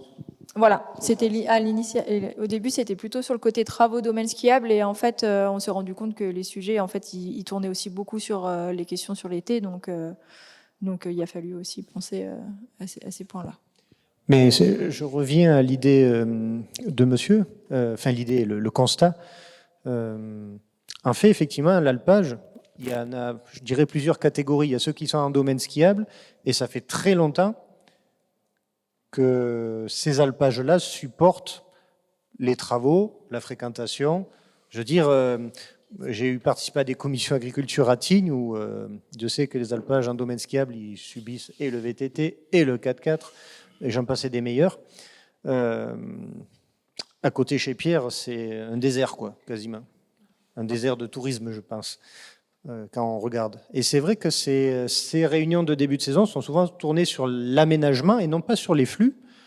Ça, c'est un premier point. Donc, il faudra effectivement, sur ces réunions, parler des flux, parler effectivement des 50 accompagnateurs qui vont débouler et peut-être de dire, bah, attendez les enfants, parce que je fais une aparté, souvent les espaces protégés, quels qu'ils soient, ils ont, en termes de gestion des flux, une question à se poser. Pas 2, pas 40, une. C'est concentrer ou diffuser? Est-ce que je les mets tous sur le même sentier ou est-ce que je les laisse faire et ils s'esbaudissent dans la nature allègrement, chacun de leur côté? C'est la seule question qu'on a à se poser. Et après, une fois qu'on a résolu le problème et généralement la solution, ben non, on va les concentrer, on va les guider, on va les orienter, comme disait madame, on va leur mettre entre guillemets, des barrières pour les canaliser au début, puis après, une fois qu'ils ont pris le chemin, je vois, c'est un constat, les gens qui marchent sur les chemins, dans le cœur de parc, à 99,99,19, il n'y en a pas un qui sort des sentiers. On les a mis sur un sentier avec une flèche, le refuge, c'est par là, et tout le monde y va. C'est vrai que quand il manque l'aménagement, ce que tu citais le cas, ces 50 accompagnateurs qui sortent, et effectivement, il y a la piste carrossable, qui n'est pas faite pour eux à la base, mais on a envie de les laisser là, mais sans trop leur dire, ben ces 50 accompagnateurs disent non, mais moi, je vais leur offrir, parce qu'en plus, ils le pensent en termes de produits et de produits de valeur touristique de ce qu'ils proposent à leurs clients, mais je vais aller un peu à côté, moi, et un peu à côté, un peu à côté, un peu à côté. Et donc là, typiquement, en fait, on est dans un non-aménagement, dans une non-gestion. Donc souvent, l'alpage a été créé comme un outil agricole pour faire du fromage ou de la viande, ça dépend le type d'alpage, mais on ne l'a jamais pensé comme un outil touristique, une zone touristique. Et en fait, comme je disais, ceux qui sont en domaine skiable, ils l'ont supporté, mais un peu contraint et forcé, et ceux qui sont plus éloignés des domaines skiables, voire carrément éloignés, en fait, il n'y a plus d'interlocuteurs. Il n'y a pas d'interlocuteurs. Il y a peut-être la commune, qui est propriétaire ou pas, et en général, c'est à peu près tout. Ça veut dire que l'agriculteur se retrouve face au flux, face au non-aménagement, en disant, il n'y a que moi qui gère, en fait. Ou il n'y a que moi qui ai des problèmes avec tous ces gens qui viennent, mais je peux le crier dans la montagne, il n'y a personne pour m'écouter, en fait. Donc c'est vrai que ces zones de discussion, d'échange entre les acteurs du tourisme, c'est nécessaire. Et je balaye devant ma porte aussi, parce qu'il n'y a pas de raison. Par exemple, en cœur de parc, il y a des trails qui passent. Des trails organisés, je prendrai le trail organisé par Val d'Isère. Je me suis aperçu, pendant la discussion, que et pourtant ça fait depuis 2007 qu'on les encadre au titre du parc et des réserves naturelles qui traversent, on les a jamais renvoyés vers les propriétaires ou exploitants d'alpages en disant, là vous allez traverser des alpages, regardez s'il n'y a pas des problèmes avec votre activité. Donc vous voyez, même sans vouloir, même avec tout ce que je vous ai dit depuis tout à l'heure, même nous, même moi, il faut vraiment faire des efforts en fait pour se mettre à la place de l'autre et dire, ah oui, mais oui, il n'y a pas que moi dans la vie. Allez les voir. En fait, voilà, je voulais vous livrer cette réflexion juste là. Je serais tenté, avant de laisser la parole au public et de vous poser plusieurs questions, mais pour vous, à titre personnel, quelles sont les solutions, les voies? Alors, on a entendu quelques-unes, mais si vous pouvez prendre tour à tour la parole et puis vous exprimer sur le sujet. Donc, pour finir sur les règles, puisqu'on était dans le chapitre des règles, et en fait, les règles, on ne les a pas déterminées. Donc, les règles, c'est quoi? C'est pas traverser un pré avec un vélo. Si c'est pas une piste qui est balisée pour le vélo, faut pas traverser l'alpage. C'est une règle, c'est pas une règle. Il y a des portes qui s'ouvrent, on peut traverser. Ce qu'il faut, mais ça c'est autre chose. C'est cette histoire de 50 personnes, des groupes qui arrivent comme ça, très nombreux dans un alpage. Ça arrive pratiquement que là, et peut-être à la sortie d'un tes cabines à Valmorel ou à la Rosière. Mais est-ce qu'il y en a qui ont des alpages par là, dans le Beaufortin, je ne sais pas où? Il n'y a pas il y a pas des... Si, il y a quand même. Et c'est où? C'est où? Et là, c'est des minibus, c'est pas. Mais là-haut, c'est pas 50 personnes, c'est des voitures, c'est 200 voitures par jour. Ah oui, oui, oui. Ouais, ouais, donc il y a bien. Ouais, ouais, donc c'est. Le problème est partout. Et le problème du trail, il y a eu 3 compétitions qui sont passées sur la plage. 0 appel. 0 appel. Donc les règles.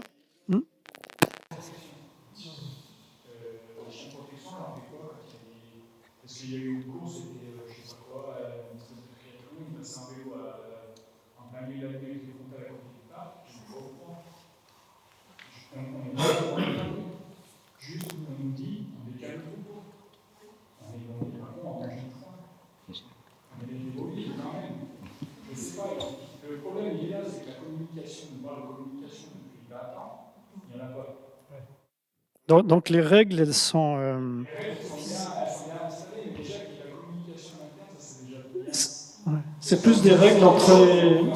J'ai une TND,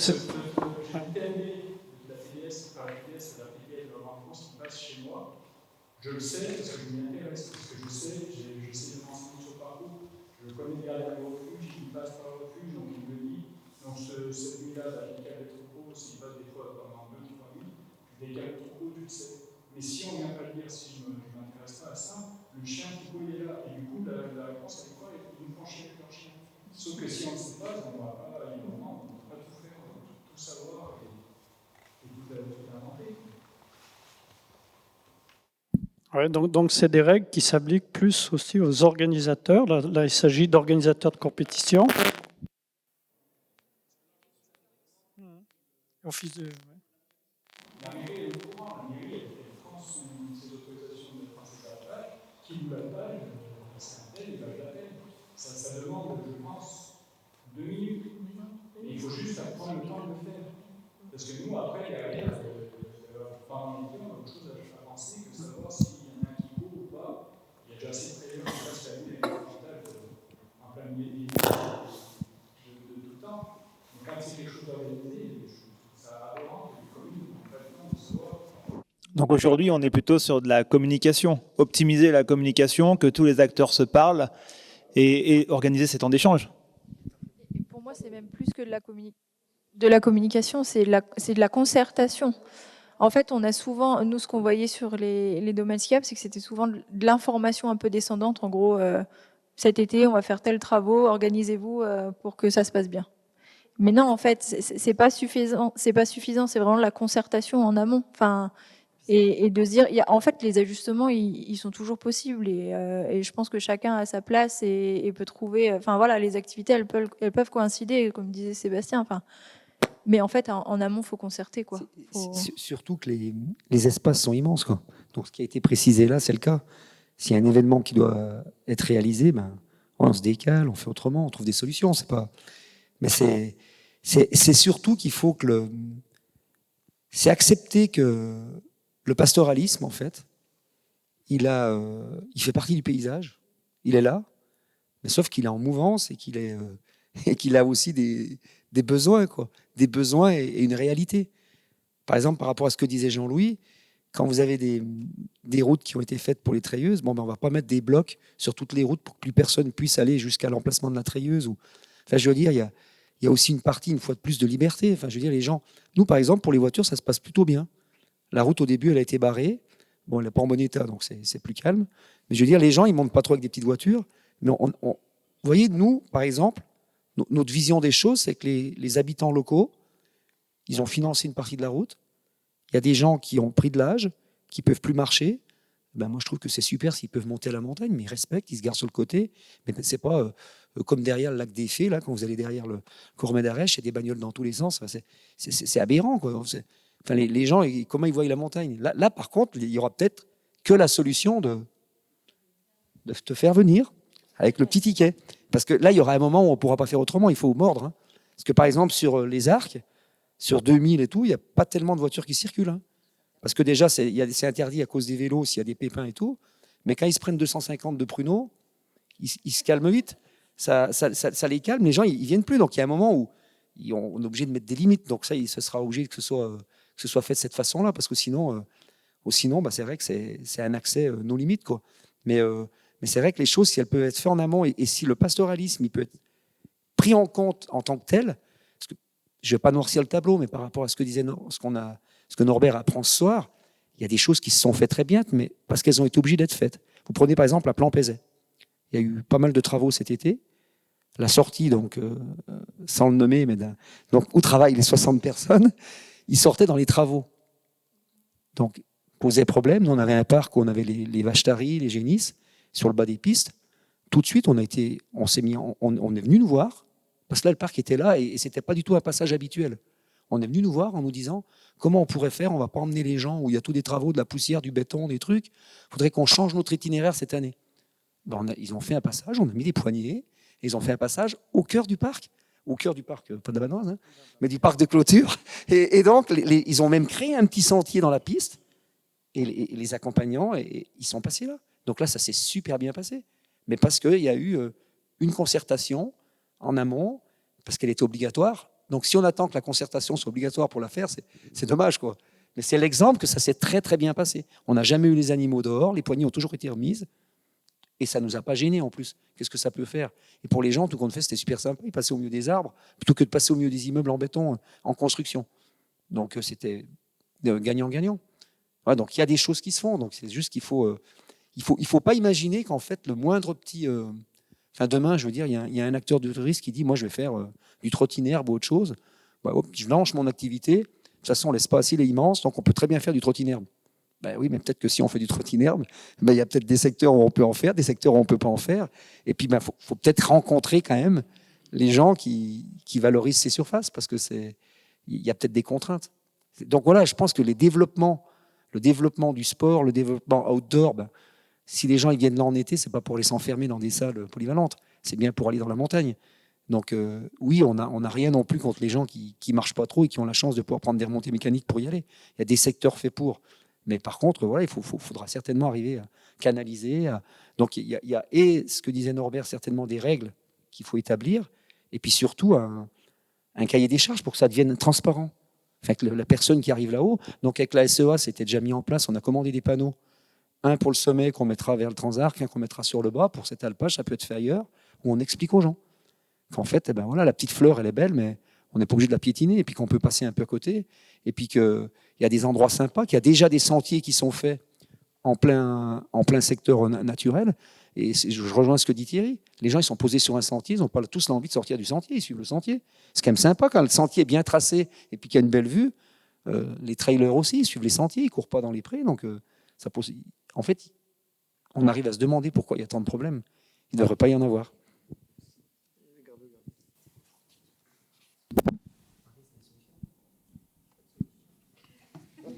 Juste de la communication et de l'échange. Je pense que c'est le cœur du problème. Hein. Comme je l'ai dit au départ, hein, on fait chacun notre petit travail dans notre coin et on ne met pas en commun. Donc si on veut que tout fonctionne, eh bien, c'est un rouage. Hein, donc il faut qu'on travaille ensemble et pour que ça fonctionne. Mais je pense qu'il y a aussi un moyen qui malheureusement... à ses limites, et aujourd'hui c'est la réglementation qui le limite, c'est les enfants. C'est vrai qu'à un certain temps on avait des classes de neige, des classes vertes, des classes rousses. Aujourd'hui on n'a quasiment plus d'établissements qui peuvent recevoir ce type de voyage, et là il y avait vraiment un travail qui était fait, et quand on passe par les enfants, les messages ils fonctionnent, parce que quand on apprend aux enfants le tri, quand vous vous trompez de poubelle, ils vous le disent. Donc si on leur dit il ne faut pas ramasser la fleur, il ne faut pas marcher en dehors du chemin, le jour où vous sortez avec vos enfants, ils vont vous dire il faut marcher sur le chemin. Donc c'est bien dommage qu'on n'ait plus ce moyen, et c'est bien dommage qu'on n'ouvre pas notre montagne et nos pistes de ski aux enfants, parce que je trouve que c'est dommage que ce partage puisse se faire. Mais là, on avait vraiment un moyen de vivre ensemble. Voilà, et là c'était important. Je vais juste apporter une rectification par rapport à la course d'enduro. Oui, on a validé la course au mois d'août, mais le tracé n'a été décidé qu'au mois de mai. Et c'est vrai que, mea culpa, on s'est un peu laissé déborder et voilà, on n'avait pas mesuré l'ampleur du travail, mais le tracé n'était pas connu au mois d'août. On fera mieux l'année prochaine. Je rebondis sur les enfants, ça remplace pas les classes de neige, etc. Mais on a des petits outils nous qu'on développe avec à l'échelle du massif alpin et aussi de la région Auvergne-Rhône-Alpes. C'est des petits journaux, c'est le journal Pasto, il est disponible en ligne pour ceux que ça intéresse et on le met à disposition des communes. Et en fait, voilà, ça parle pastoralisme et chaque année on aborde une thématique différente. Voilà, l'idée c'est tout à fait ça, c'est de se dire on parle aux enfants pour sensibiliser les enfants qui seront des futurs pratiquants et aussi parce qu'en fait les enfants ils passent le message à leurs parents. Donc cette année on avait c'est le journal Pasto. Ouais. Vous tapez en ligne sur notre site internet sur EcoAlp, il est en accès libre. Et après, on l'envoie aux communes qui le souhaitent pour avoir des exemplaires papier. Et on mène aussi, en Savoie, nous on le fait assez peu, mais il y a un dispositif qui s'appelle Un berger dans mon école. Donc il est relancé sur le territoire d'Arlisère sur 5 écoles. Et donc là, l'idée, c'est vraiment d'avoir un berger qui vient parler aux enfants à l'école. Après, il y a une sortie en alpage et puis voilà, tout un petit contenu pédagogique qui est associé pour initier les enfants à ces questions-là. Donc c'est souvent plutôt à destination des enfants, on va dire plutôt en ville, même s'ils sont là, typiquement, c'est plutôt sur le bassin d'Albertville. Parce qu'en fait, on se rend compte qu'ils ont beau être proches de la montagne, c'est pas pour ça qu'ils pratiquent la montagne. Donc voilà. Et donc il y a la même version. On a un petit truc qui s'appelle Pilou et Fleurette pour les maternelles. Voilà. Donc il y a des petites choses pour les enfants qui sont mobilisables au besoin. Alors, nous, on a Jeannette la Vachette. Voilà. Jeannette la Vachette, alors on intervient. Alors quand on a la chance d'avoir encore quelques classes de neige, voilà, on en profite. On intervient dans les centres de vacances l'hiver, notamment là sur Montchavin. Sinon, des ateliers, atelier Jeannette la Vachette, l'hiver comme l'été, en activité après-ski ou l'été en plein air. Et donc, c'est l'occasion, à partir d'un conte, c'est l'histoire d'une petite vache qui est enfermée l'hiver à l'étable. Et puis, voilà, au printemps, elle est pressée de sortir, etc., etc. Et donc, on a un très joli décor avec une montagne. Et puis, les enfants vont suivre le troupeau jusqu'à l'alpage. Et en général, donc, on intervient comme ça en salle ou en extérieur, et ensuite on va à l'alpage, on va voir en vrai les vaches et rencontrer les bergers. Voilà. Donc Jeannette la Vachette. Voilà. Mais en plus, c'est des outils qu'on peut utiliser dans nos écoles, parce que tous les enfants du territoire ne sont pas forcément issus de familles locales, donc ils ont aussi besoin qu'on leur explique les choses.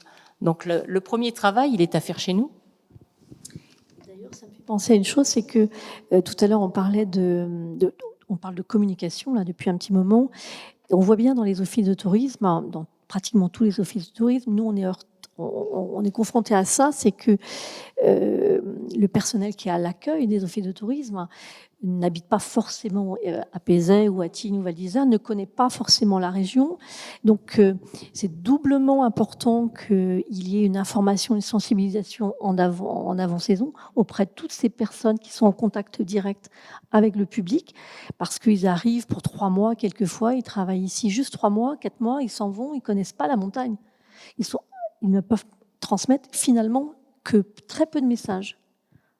Donc là aussi, je pense que c'est là, au niveau du parc, de la SEA, nous, on a un rôle à jouer et il faut qu'on prenne le temps tous et que les offices de tourisme acceptent aussi qu'on passe du temps d'information en début de saison pour préparer justement la saison d'été. Parce que le personnel à l'accueil, la plupart du temps, ne connaît pas très très bien la région.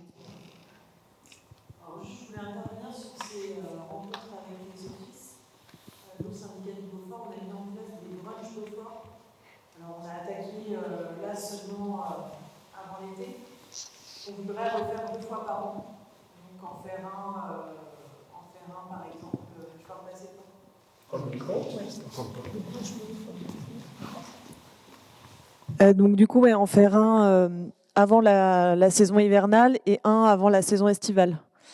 Après, on a remarqué, bon là c'était le premier lancement, mais on a remarqué que c'était beaucoup justement les responsables ou les directeurs des offices de tourisme qui venaient. On n'était pas déçus qu'ils soient là, mais nous, voilà, les personnes qu'on souhaite toucher, c'est vraiment les personnes à l'accueil. Après, je peux comprendre que ça soit compliqué parce que les offices de tourisme, au moment où ils recrutent, les personnes arrivent, ils n'ont pas trop le temps. Et nous, pareil, on ne peut pas être partout non plus, mais je pense que c'est vraiment important, ces acteurs-là, donc que ce soit accompagnateurs en montagne, que ce soit les offices de tourisme. En fait, c'est un peu les ambassadeurs, enfin, c'est les personnes qui vont être en contact de ces touristes, et ce sont des locaux aussi, parce que vous parliez des touristes, mais les locaux, c'est du gros travail aussi à leur faire comprendre les choses. Mais voilà, je pense qu'il y a plein de petits moyens à mettre en place. Après, il faut des volontaires aussi. Donc voilà, nous on met ça en place donc, avec chaque coopérative. Donc vous serez peut-être invités prochainement.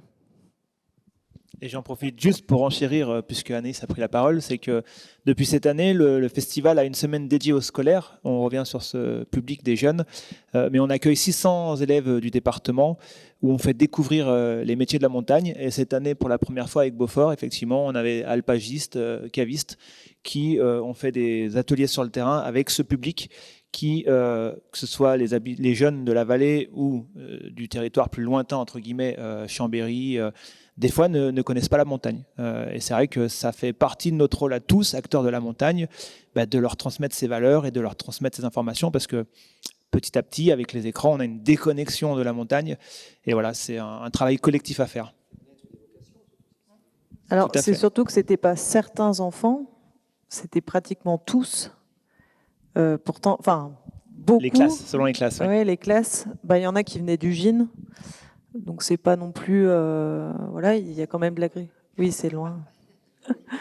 Non, mais après, il y a eu Chambéry. Mais Chambéry, c'est pas un exemple. Mais on a vraiment remarqué que ces enfants ont une méconnaissance, mais même de la base.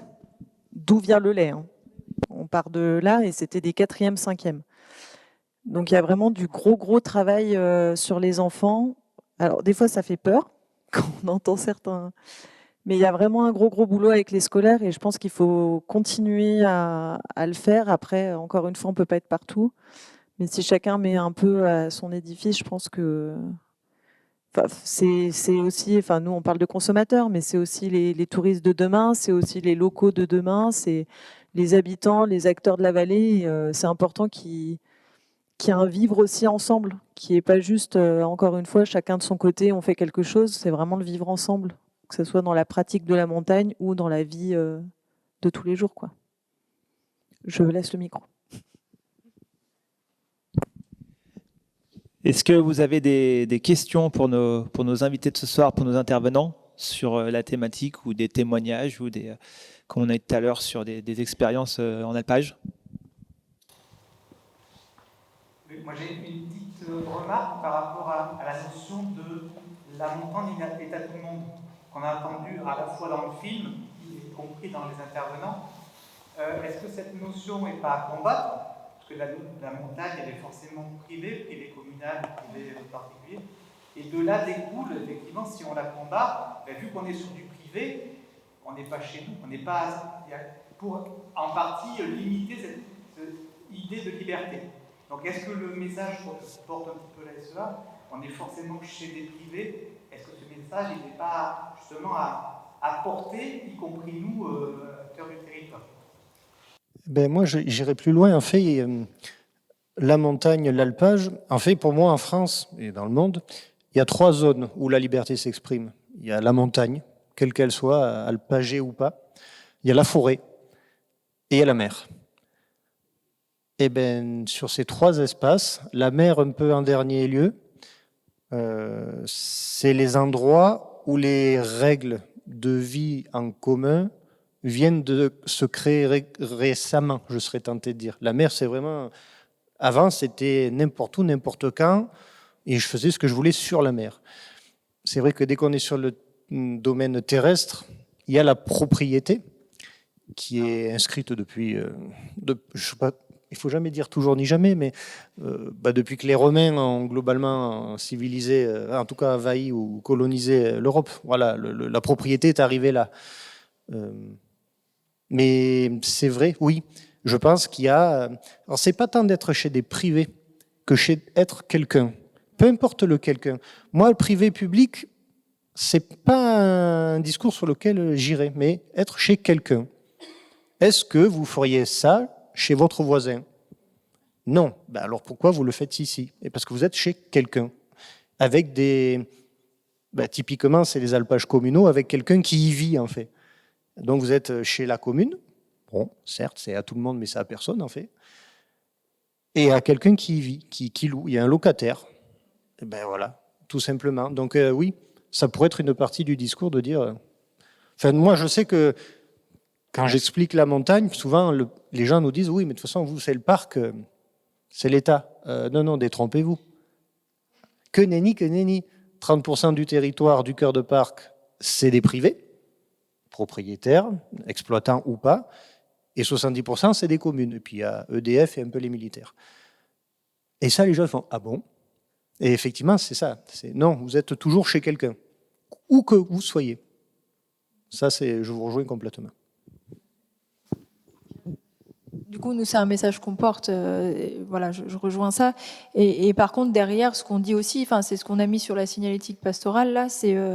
par contre, ça n'empêche pas la notion de bienvenue. En fait, sur les panneaux, on a écrit « Bienvenue chez nous », en disant « Vous êtes les bienvenus, mais vous êtes chez quelqu'un ». Voilà, c'est plutôt le message que nous, on souhaite passer. Ce qu'il faut arriver à faire dans les années qui arrivent, là, c'est qu'en fait, les gens, même s'ils sont chez quelqu'un, il faut qu'ils se chantent chez eux, quoi, en fait.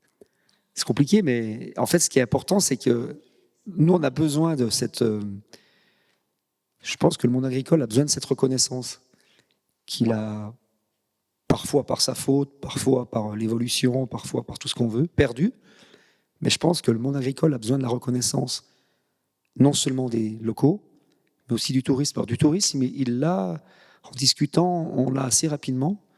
Parce que je trouve que c'est quand même très glorifiant et très satisfaisant de se dire que, en fait, on est acteur d'un territoire où on n'est que de passage. Hein. Tu parlais des Romains, mais on peut parler de... On sait qu'on n'est que de passage, donc on ne va pas faire de philosophie, mais n'empêche que, aussi bien avec le produit, le Beaufort et tout, que les gens se sont battus pour qu'il existe. Enfin, faut imaginer que chaque région de France, chaque département avait sa race de vache et son produit. Très peu ont su le conserver. Donc on a aussi un devoir quand même. Et ça, ce devoir, c'est tous ensemble qu'on l'a en fait.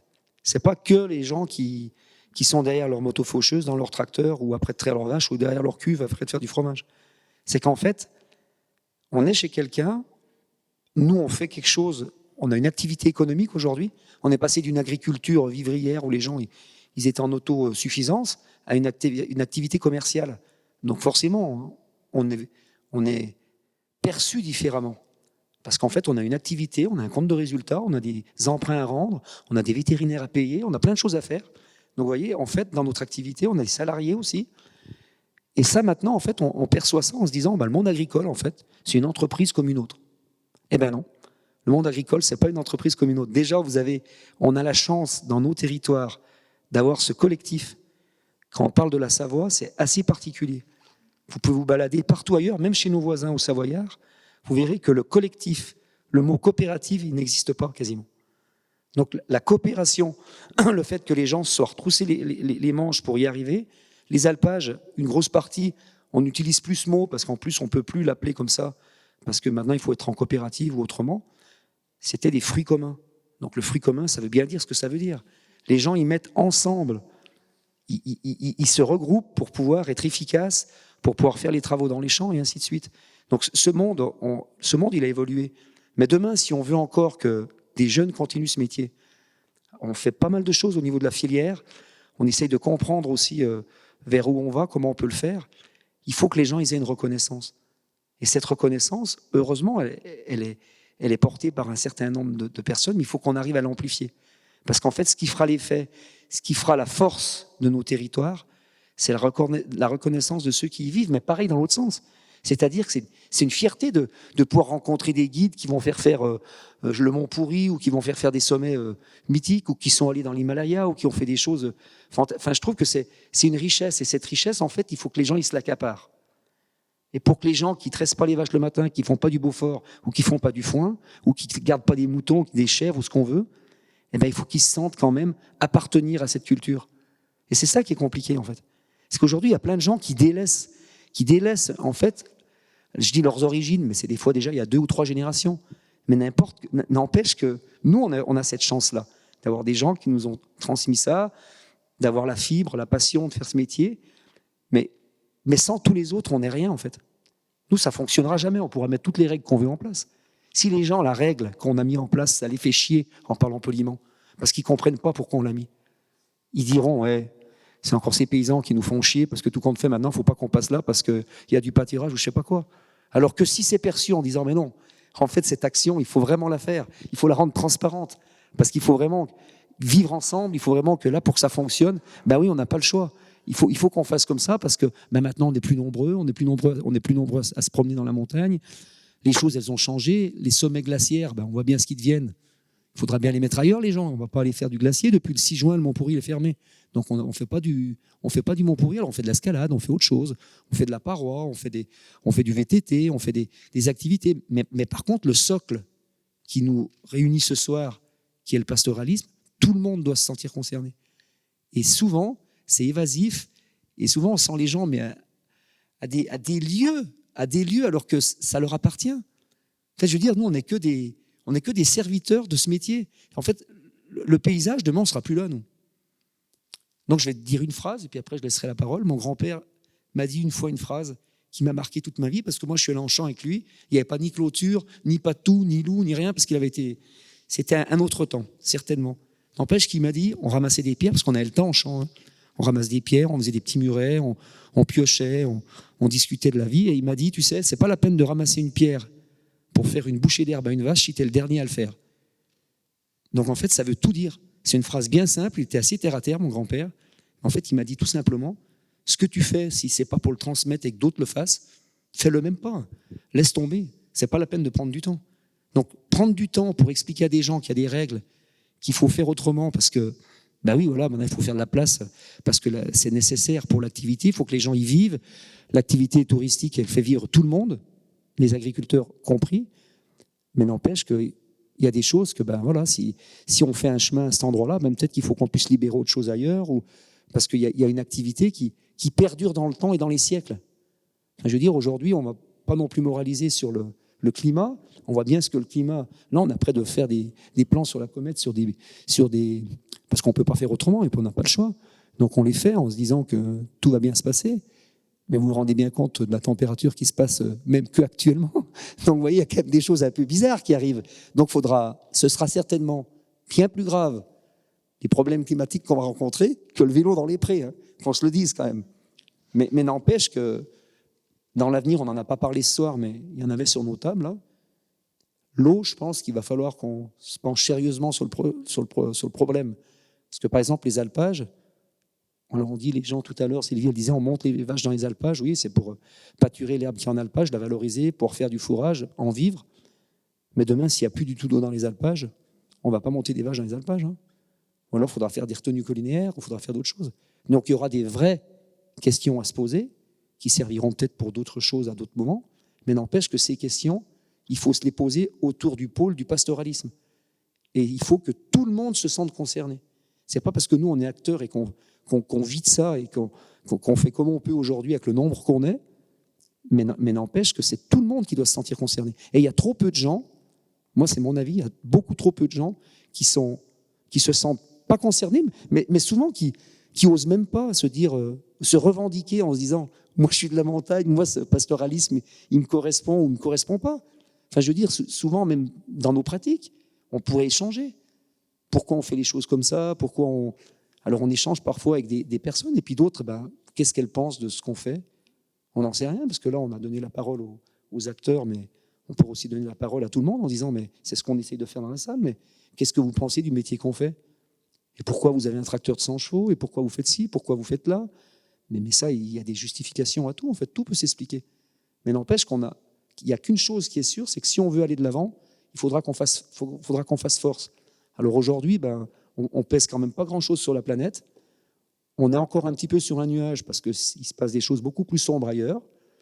Essayons que tout ce qui soit dans la lumière ici, on puisse le maintenir, sachant que ça ne durera pas non plus l'éternité. Donc, plus on sera soudés, et moins on aura de problèmes, plus on les aura pris en amont et on aura discuté de toutes ces choses-là, et ça devrait se passer pour le mieux, à mon avis. C'était une belle conclusion, je pense.